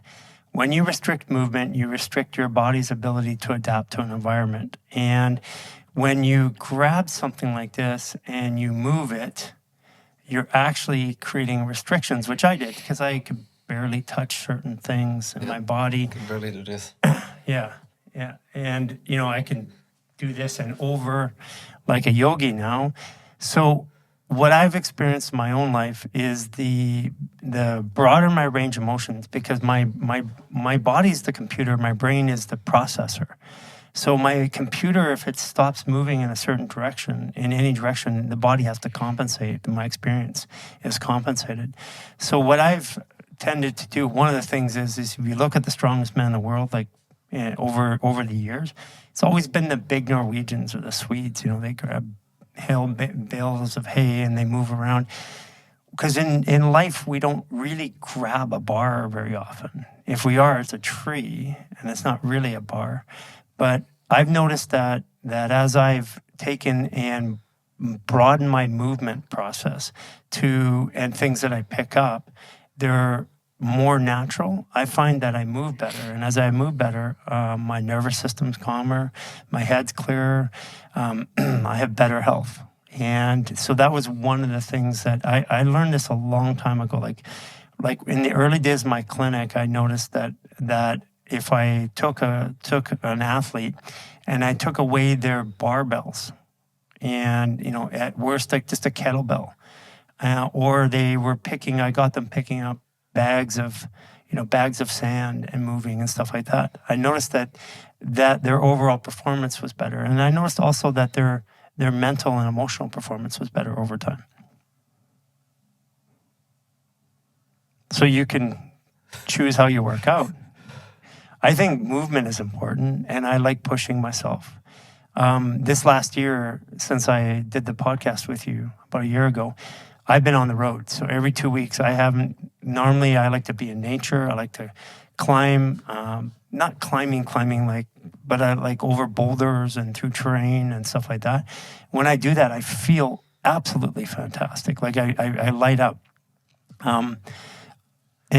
And that's what I like to do. And that's what I'm planning on going back to. I've done less of that because of the schedule. But that's what really lights me up. At the end of that, I feel invigorated. I feel calm. I feel able to process. I start to connect to my higher thoughts and able to bring information down, like things that were stuck or ideas. And so I really encourage movement of any kind. And I just say to people, do more natural movement, less mechanical movement. Could it also be like the carnivore and the vegan, that like just different body types need different stimulus? Yeah, you need different stimulus, but if you reduce motion, you're going to, over time, as you reduce motion, as you get older, it's going to restrict more and more movement. And I mean, you can just look at that, anybody over time. If you restrict the one thing, even on the blue zones that people have been talking about, the one thing that you can attribute to the people who live the longest, have the best quality of life, are the ones that move. And they're not lifting weights, they're moving their bodies. So movement is important. And over time, if I restrict movement, again, at 30 years old, it's very different than when you're at 50 or 60 years old. And I've been able to watch it in people over the years, fixing them. But then I'm also at 56 now, starting to be in that living. I move better today than I did when I was 18. I'm stronger today than when I was a bodybuilder. In different ways of strength. Like I'm not going to lift a barbell, but like I said, I can put you over my shoulders and walk or run up a hill. I couldn't do that when I was bodybuilding. I mean, the amount of load, the amount of energy that I would expend, I wouldn't have been able to do it. But today I can. So I'm incredibly strong today in a different way. And so this has been my experiment. So far, I'm like 6 years into this experiment. So we'll see what happens in 6 or 10 more years. But so far, it's been every marker that I can look at has been moving in the right direction. Do you feel pressure with like leading, as in like when you're in this health space? Like, is there like pressure to like be this healthy person? No, not at all. As a matter of fact, when I started off in this space, because I'd stopped my clinic, it was very unhealthy. I got really fat. If you look at the old videos, I was fat. So I've seen those photos. Yeah, and I used to chunky. People would in your face too. Yeah. They would say, like we're getting like millions and tens of millions of views on videos, and then you have like hundreds of thousands of comments like, "You're fat. You can't do this. You're fat." I'm like, just wait and see. I'm doing something. What I did is I stopped worrying about my weight. I stopped worrying about what people thought, and I went after my belief system. Like when I was training bodybuilders, like to compete, and when I would help a bodybuilder, the first thing I do is I take away their scale when they're dieting. Because if they look at that scale, they're going to blow it, and they're going to miss their weight, and they're not going to come in right. Because you get them to concentrate on a specific action over time and don't measure it. Just do the action, believe and trust in the action. And it's the same way when I did this. I didn't care. I mean, there's times where I would read the comments and I had to talk myself off a fence. But I knew that long term, like when I was bodybuilding and I would bulk up, and people would say, "You're getting fat. You look fat." Listen. I'm like, but I was purposely doing that, and I have to listen to all the chatter from people and block it off, because I knew that I'm going to lean up, get cut and ripped, and then they're going to say, "Wow, you look so muscular." And people's opinions go up and down, so I don't acknowledge them. I just set my path and move towards it. I wasn't trying to do this for anybody else. I'm doing it for myself, and I don't care what other people think. Like I have a lot of people today. The war between carnivore and vegan. I mean, it's incredibly stupid, because each side is producing enough evidence, like flat Earth, round Earth. I mean, they're just yelling at each other, arguing that their way is the best way. There's enough ample evidence in the world that each way works.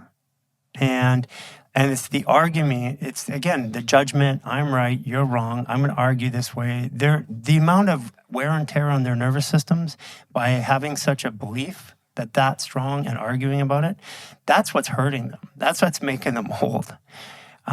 Just do your thing. Whatever your thing is, do your thing. Quit trying to push it on everybody else. I do my thing. I inspire people through my actions. I go back to weight. If eating plants is bad for you and you can't build muscle, then how did he win Mr. North America last year at 50 years old, eating plant-based diet? Like that just... I have too many examples of that where that is true. And you can look at him from every measure biologically. You can look at his health, his skin, his life, everything. He looks young, acts young. He doesn't look like he's 50.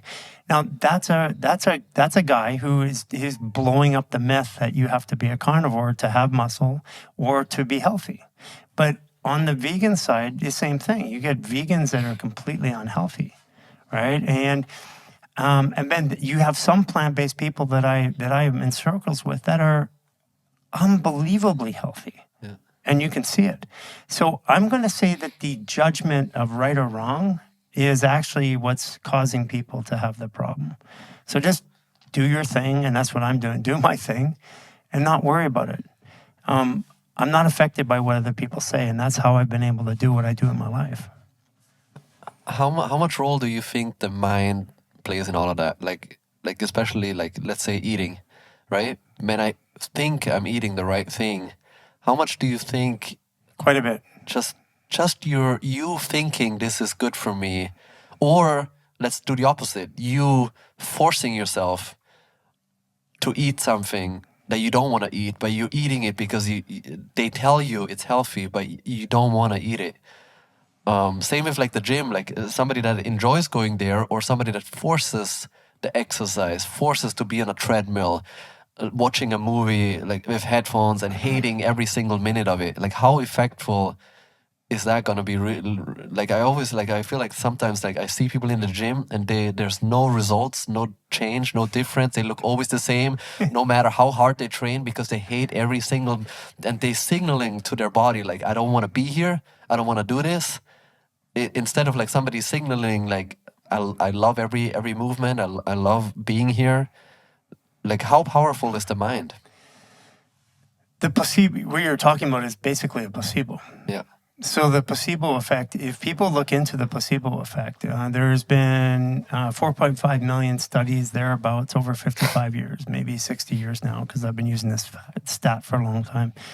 The studies adequately show that 1/3 of the time, whether it's the belief that the drug or the medication or the surgery is going to work, that is the only contributing factor to it working.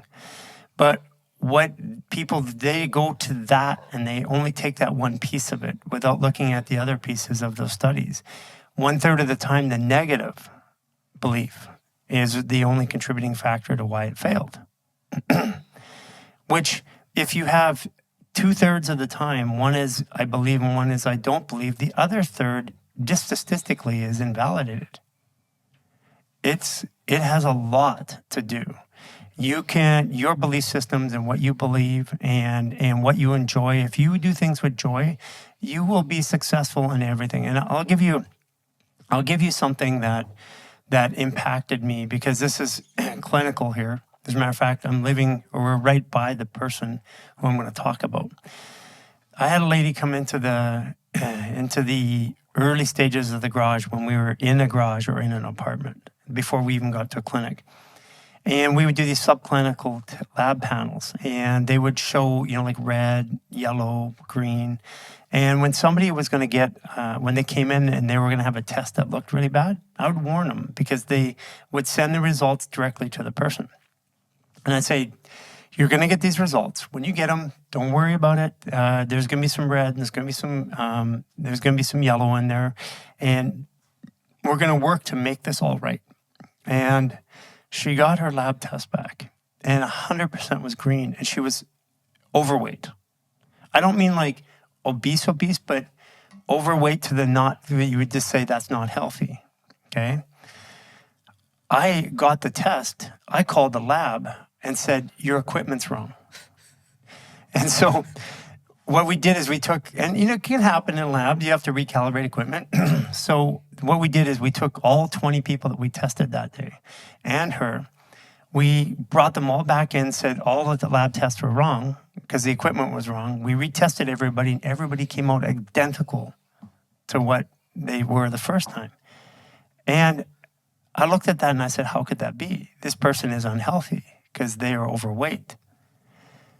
And so this stuck with me for a while, and I'm like, okay, I have 2 lab tests independently coming in saying the same thing, and I ran a third one just to make sure.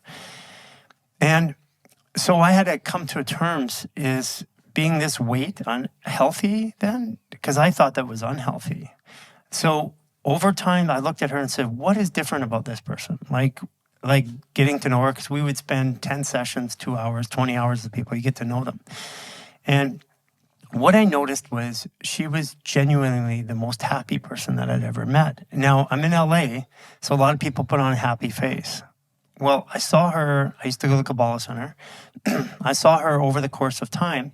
She was always happy. I saw her in times where I kept looking, like, this is my experiment. And I go on these mind trips. sometimes, and I will look how, and I literally force myself into situations to see if this person was that happy or not. Because I was trying to understand. And then I had another person and another third one came in. By the time I get 3 people that repeat something, I've usually made my opinion. I don't need 10,000 or I don't need 400 peer reviews. I'll look and I'll make my decision based on what I see.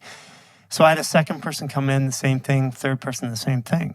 And the only thing I could determine out of that was their happiness outweighed all of their clinical and measurable results. And this is not a young person. This is someone in their 50s.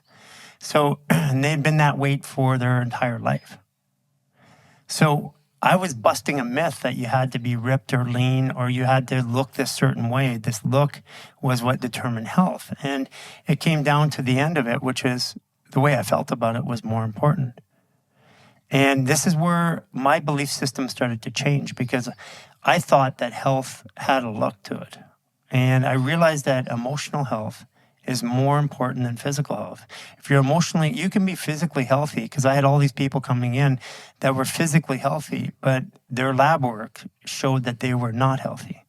And one thing I could tell is that the people that were obsessed with the physical health, obsessed with it, were sick because they were sick in their head about it, like I was.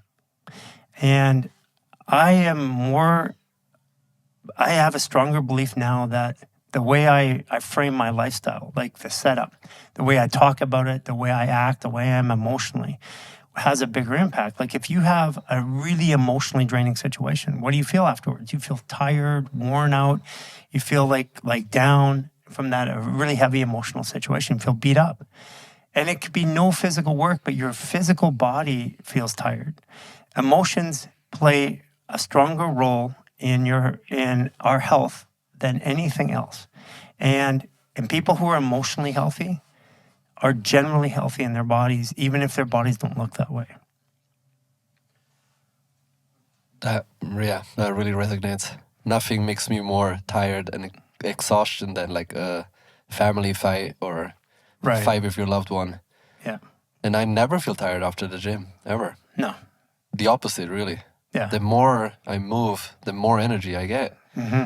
But emotionally, nothing is more draining than arguing, insulting.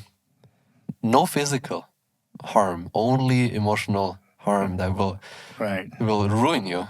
Yeah. Yeah. You can see this when people go through like a legal battle, an emotional battle, or they go through a trauma that they relive over and over again. That's what wears them out. Yeah. And you look at when a president goes into office. He goes into office and 4 years later, he looks like he aged 10, 15 years, right? Yeah. So these are clear indicators, but we currently do not measure or have measurements. We have lots of measurements for physical health, but generally in society, we don't have emotional health measurements. And emotional health measurements so we have our physical rear brain, our emotions are our midbrain limbic region, and the front brain is our perception. So I find that the way I set up and perceive something impacts the way that my emotions fire. Like if somebody does something and I perceive it's bad and it's going to hurt me, well, then I'm going to have a certain amount of emotions like fear or anger that's going to generate, that's going to produce a biological response in the rear brain and the chemicals, hormones in my body that are going to be harmful to me. But if somebody does something and my perception, I know that even though that they did that, that was good for me, even if I didn't like it, and that was something I welcomed. That same action doesn't produce the biological response in the same way. Now that's how I frame it. And like what we say with fascia, we say that fascia is your perceptual organ. Fascia has this field around it. Our bodies have this field around it, which you can measure, biophotonic field. And in that field, when things come into that field, we perceive it. If we're not too caught in our bodies, we can perceive stuff. Like when somebody walks by, you turn right away, or somebody throws something and you catch it. Well, that's not your brain doing that. That's something interpreting information that's coming into your field that you're become aware of. You duck or something like that. People say it's a reflex, where it's not a reflex, because you have to be aware. You have to have a physical insult to have a reflex. You have to be aware of it in your brain. So we have this information that's coming around us, and that fascia, our fascia, is what I describe is the conduit between the field and the body.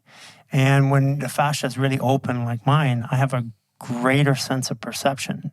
So I perceive more, and then I can reframe more. So my perception says it's good or bad. If my perception says it's good, no matter what it is, it ends up being less impactful on my body than if I say it's bad. Because the body, I perceive it bad, then my body is going to resist it, which means more stress hormones, which really take us down and age us.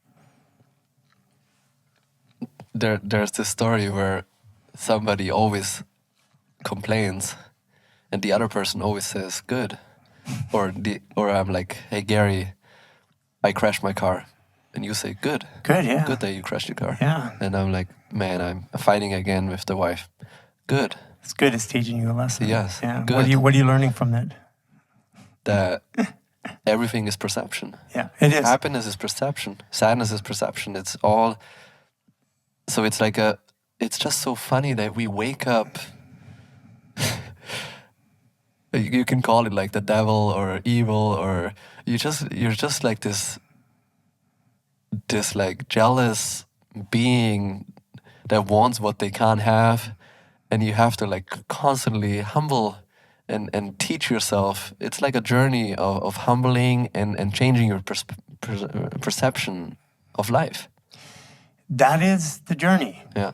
Yeah, because my perception takes something from I'm a victim to that's being done to me rather than that's being done for me. Yeah. So we went to emotions as being the regulator of health. Well, what regulates my emotions is my perception. So I do an example. It's been up on our social media sometimes, where I put my elbow into somebody's leg, and I create pain for them, and I show them if they touch it and they give it attention, the pain drops. They take it away, the pain goes up. Touch it again, and they actually say, "Body, I'm safe. I feel I'm okay with this," and they pull their hands away, and there's zero pain. That means that I used my perception, gave an instruction to my body, and my body responded. Like I had a tooth pulled out. I had a tooth that had been bugging me for 10 years, and finally I had it pulled out. I didn't use any anesthesia at all, any numbing or anything. And even the dentist was freaking out. And I had to calm myself from hers, because she was like, so sorry. And I'm like, no, just do it.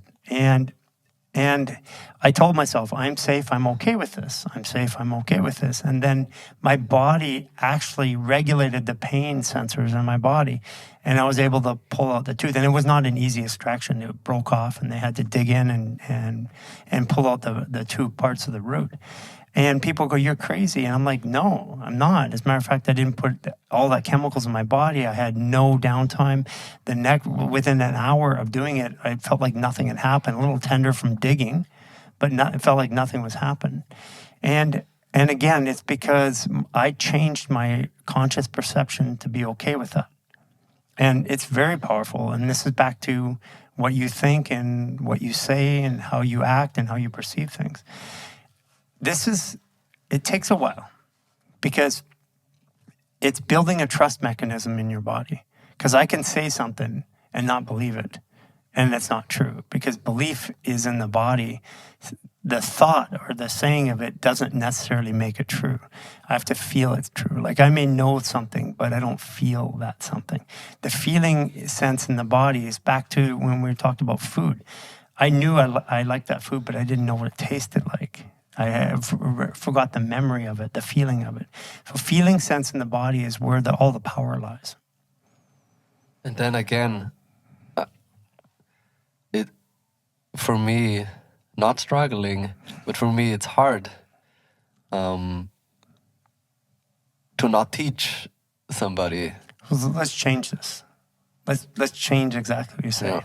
To let somebody have the pain, like my children as an example. I love pain, and I love how much it teaches me, and sometimes I also I just don't feel it. like you cut yourself and you just don't feel nothing. Have you experienced that? Where Yeah. you cut it, you look at the blood, and you're like, oh wow, Yeah. that just happened. Yeah, sometimes you don't even know. But you don't feel it, and you don't even know. So you used a word again and said it's hard. Yeah. You set yourself up.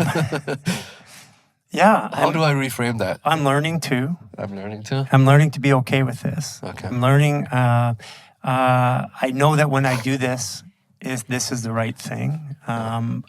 Anything around other than the descriptor that puts a roadblock. Now, listen.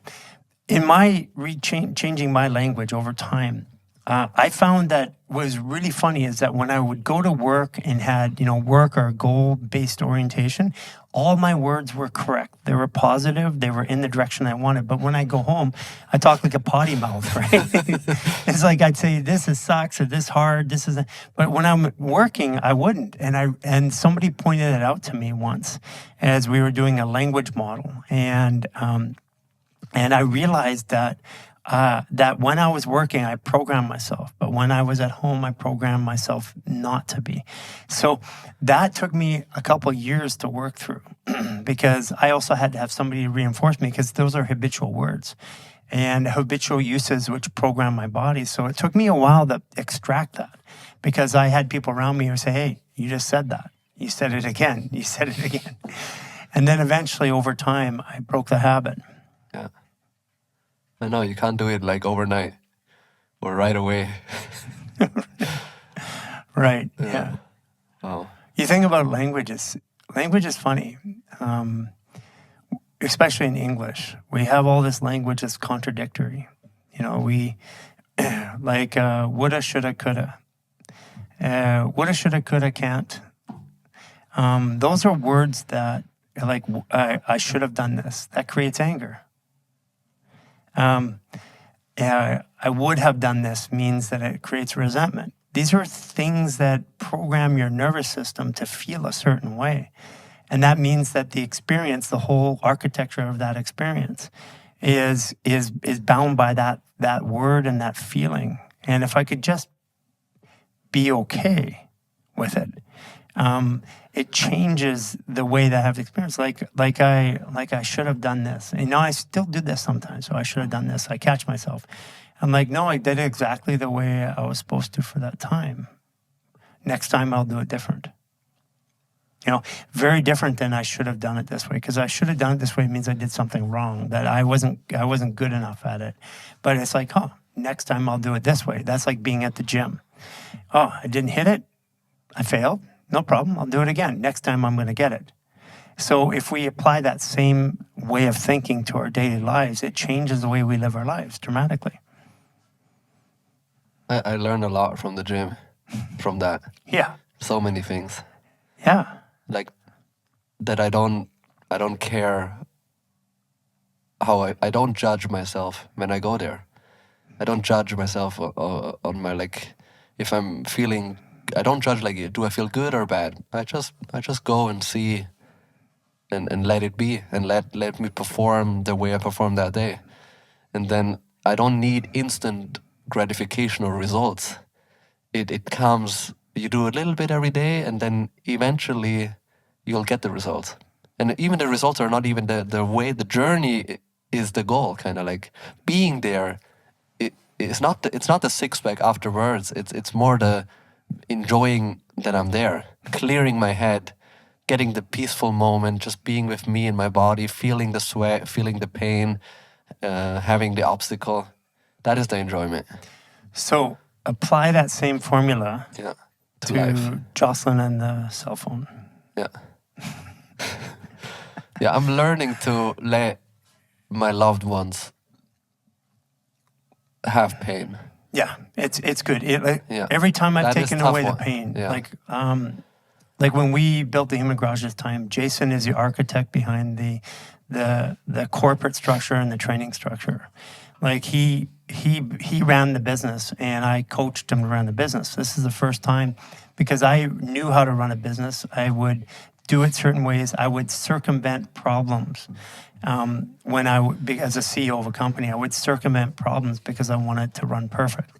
But when I circumvented a problem, I took away the learning experience. And I watched Jason over the years go through lessons that took me 3, 5, 10 years sometimes, learn it in weeks or months. And then once he learned that, there was pain to that lesson, and that pain allowed him never to do it again. But if I took away that pain, and because I wanted the performance, and then that lesson, when it came, it would get bigger and bigger and bigger, because those are certain lessons that you have to learn about business, about how to deal with people, about legality, about teamwork. Those are all things that you have to learn over time. And if you haven't had the experience, you can't have the experience in the success only. You have to have the experience in the success and in the failure of something in order to understand it or understand it. If you take away that pain or that experience, then you're going to miss an important component. And this is one of the things that I learned about leadership, because I've always owned, since I was 20, I've owned my own companies, and I've led people. And eventually people would fail. They could never do it as good as I could, and that's why I kept moving forward. This time, I took a very specific approach, and I let Jason go through all of the business, wins and losses at the same time. Sometimes going, okay, this is going to hurt a little bit, but it's going to hurt a little bit now, so we don't have to hurt a lot later. And this is part of the idea of letting people have the pain. Again, with reason. If your kid's going to put their hand on the stove, right there, you may not, and it's burning, you might want to, hey, move your hand away. And then you might also want to, hey, take the hand and go touch it really quick and go, whoa, that didn't feel good. Now, that may be an intervention to give them an experience. But if people do not have the experience, then it will come out again sometime. And if it comes out the second time or the third time, it gets bigger each and every time. The lessons don't stop until you go through them. And that's with every aspect of life. That's why I feel like having a family and kids is so beneficial, because it's so difficult and so hard that it sucks for people to not have that pain and that to experience that the struggle. It's difficult, hard, and it sucks. You just said it. That's a lot of words. It's part of an experience, and since we're that's already... why, okay, I'll rephrase it. Okay.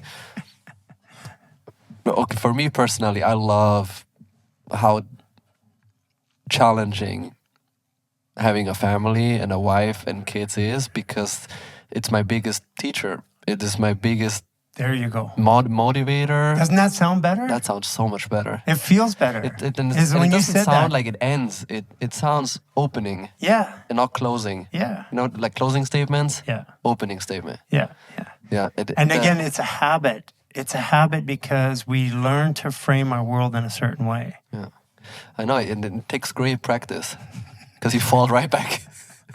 You fall right back to your old patterns. Yeah. This is where community comes in, because community can reinforce behavior. I can tell people around me, I don't want to say this anymore. When you catch me saying it, let me know. Yeah, because there is if I've used something or a word or a phrase or done something over and over again for like 20, 30, 40 years, and then all of a sudden I want to extract that from my behavior, it needs to have reinforcement. I need to see it, because I can't see what I do automatically. And that's why reflection is important. Families are a reflection to us. And, my kids are older and now looking at grandkids.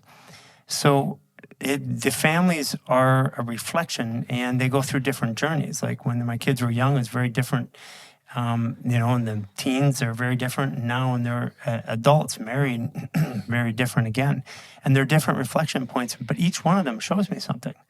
Like when my kids are now getting married in long-term relationships, I go, oh, I get a reflection to my relationships and how I handled them. Well, that's very, very different point of view than when they were young, running around, and I was trying to keep them from massacring themselves or whatever it was. So you're right. These are just experiences. And if I came here to have an experience, I used to want to make things perfect. So I wanted to control the outcome. And if I don't want to control the outcome and I accept the fact that things are perfect and they happen for a reason, then what happens is I stopped using all these statements which tried to limit my pain, because that's really what I was doing. When I say something like I can't or it's hard, what I'm doing is I'm trying to limit myself from having that pain. Yeah. So in a way, I'm taking away my own pain with my own words, my own learning lessons. And you victimize. Yeah, because Yeah, that's why I never do. Purposely don't know where the conversation goes. Like I know what I wanna like know about you, and like what interests me, but also I don't know how you're gonna be today, how I'm gonna be today, and that's also okay. Like I don't need to be. This is not like a PR performance. It's a conversation. Did I nail every question and like get the information, the clickbaits out that I wanted? I don't really like those podcasts where it's like, I'm trying to create this like viral moment rather than like, I like the syncing up. You can really feel it in the beginning of a conversation and the end of a conversation. You feel the flow of the conversation, and it's like a dance. It takes some time, right, to like know where somebody else is and sync up. Yeah, it's really important. I do not plan almost anything, which has been a discipline, and it's been learning how to not plan and force my days, to let things flow when appointments cancel, when conversations happen. I have a general intent of where I want to go, and then I just let it go. But that's also how I set goals. I say I want to get here, and this is where I want to go. I'm also okay if it doesn't happen. And as a result along the way, but I desire this, and that's my goal. But if it doesn't happen, that means that there's something better for me. So, and then I let the conversation or let the actions go to that alignment.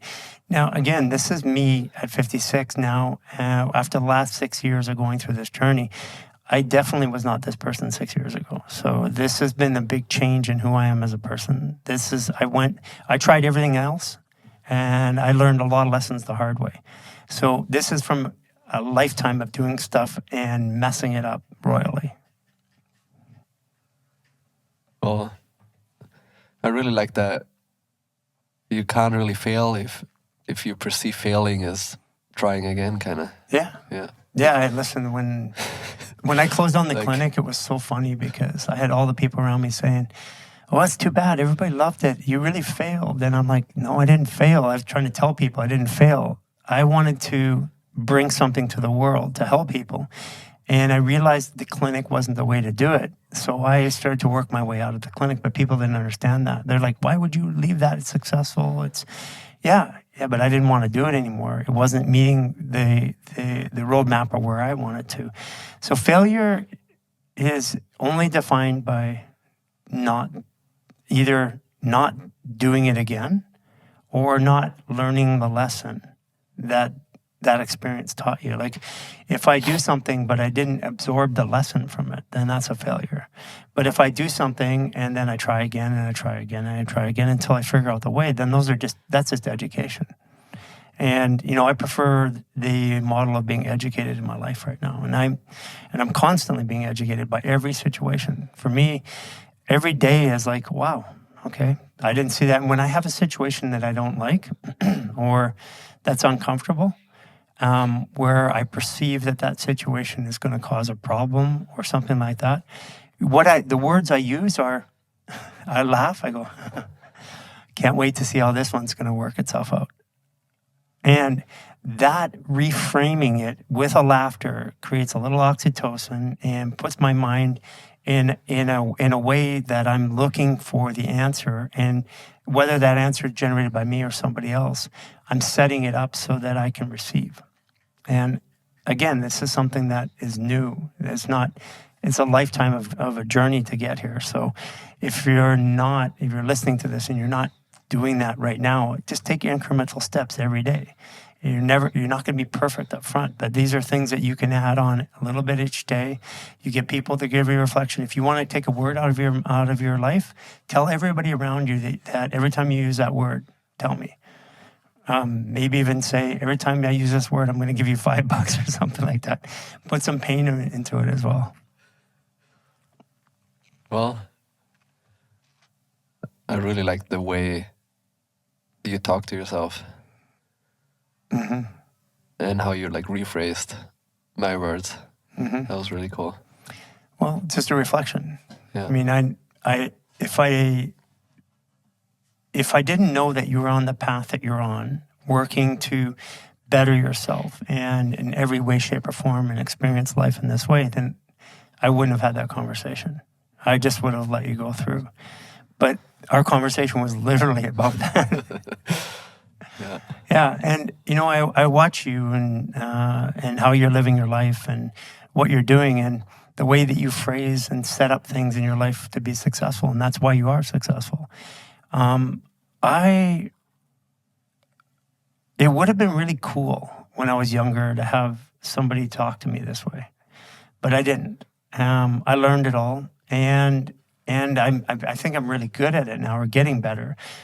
Also because I didn't have somebody talk to me this way. I learned the hard way, which doesn't mean everybody has to learn every lesson at the same velocity that I did. My whole thing is to go through, have the lesson, let people have their experience in the lesson without having to have, they don't have to have a level 10 pain. If they have a level 2 pain, it still works.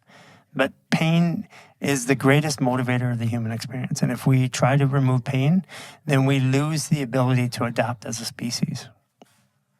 I feel like if we eliminate pain, everything becomes pain. It does. Like, yes, it does. If you don't, like of my human experience, my 10 is still a 10, right? Yeah. I just have never felt 100 or like 10 is 10. Yeah. Doesn't matter if the pain was real or if it was not real, kind of. Pain is perceptual. Yeah. Yeah. And go back and watch those posts where I actually deliver pain to somebody and I get them to program themselves out of it in real time. It's hilarious. I keep doing this over and over again because I like to show clinicians and doctors that acute pain can go away in a second when you address it. Pain is your human experience saying, I need you to pay attention. If you pay attention, the pain drops right away. Yeah. Hard to believe for somebody who's in pain, and for me, my whole life in pain. But that's my experience today. No, I 100% agree. Yeah. Every time I've been in pain in my life, it was like, hey, listen. Yeah. Listen, just please listen to me. Stop what you're doing. Stop what you're doing. Do something new. Yeah. Yeah. And just listen. All the signals are there. Mm-hmm. The pain is the indicator of like, hey, something is happening here. Like you need to listen to this. If you need to address it. Otherwise, it just creates more pain. It will stay. Like and if you fear it, when you have a fear mechanism, your body goes off, you fire adrenaline. So if you take even a physical pain of a 2 or 3 and you fear it, you fire adrenaline, that 2 or 3 becomes a 6 to a 9 instantaneously. When you obsess about it, it becomes like a 10. Yeah. Yeah. 10 out of 10, yeah. I love the saying also, the worst thing that has ever happened to you is the worst thing that has ever happened to you. Kind of. Yeah. That's a good saying. Because you can't really compare pains. No, because it's all perceptual. It's all perception. So like like a hard day at work is for somebody else a real life war situation in getting shot or yeah. Hard day at work could be bullets coming at you and getting shot. Where a hard day at work can just be arguing with your coworker. Yeah. Crazy. Well, thank you so much, Garry. It's been a pleasure. It always is. I love spending time with you, with Jocelyn, the family. You're doing things, you're asking the questions, like I said before, that make a difference. I feel that the world has stopped asking questions. And they look to other people's experience. The questions create the difference and the pain or the contrast, which allow us to grow. And you're always asking the questions, which is what I love about you. Elon Musk says that we don't even know what to ask anymore. Yeah. We don't know the question. We don't know the question. So if we don't know the question, we can't grow. Yeah. Yeah. You can't find the answer if you don't know what you're asking for. Right. Yeah. Yeah. It's been a great time spending time with you again. Thanks, Garry. All right.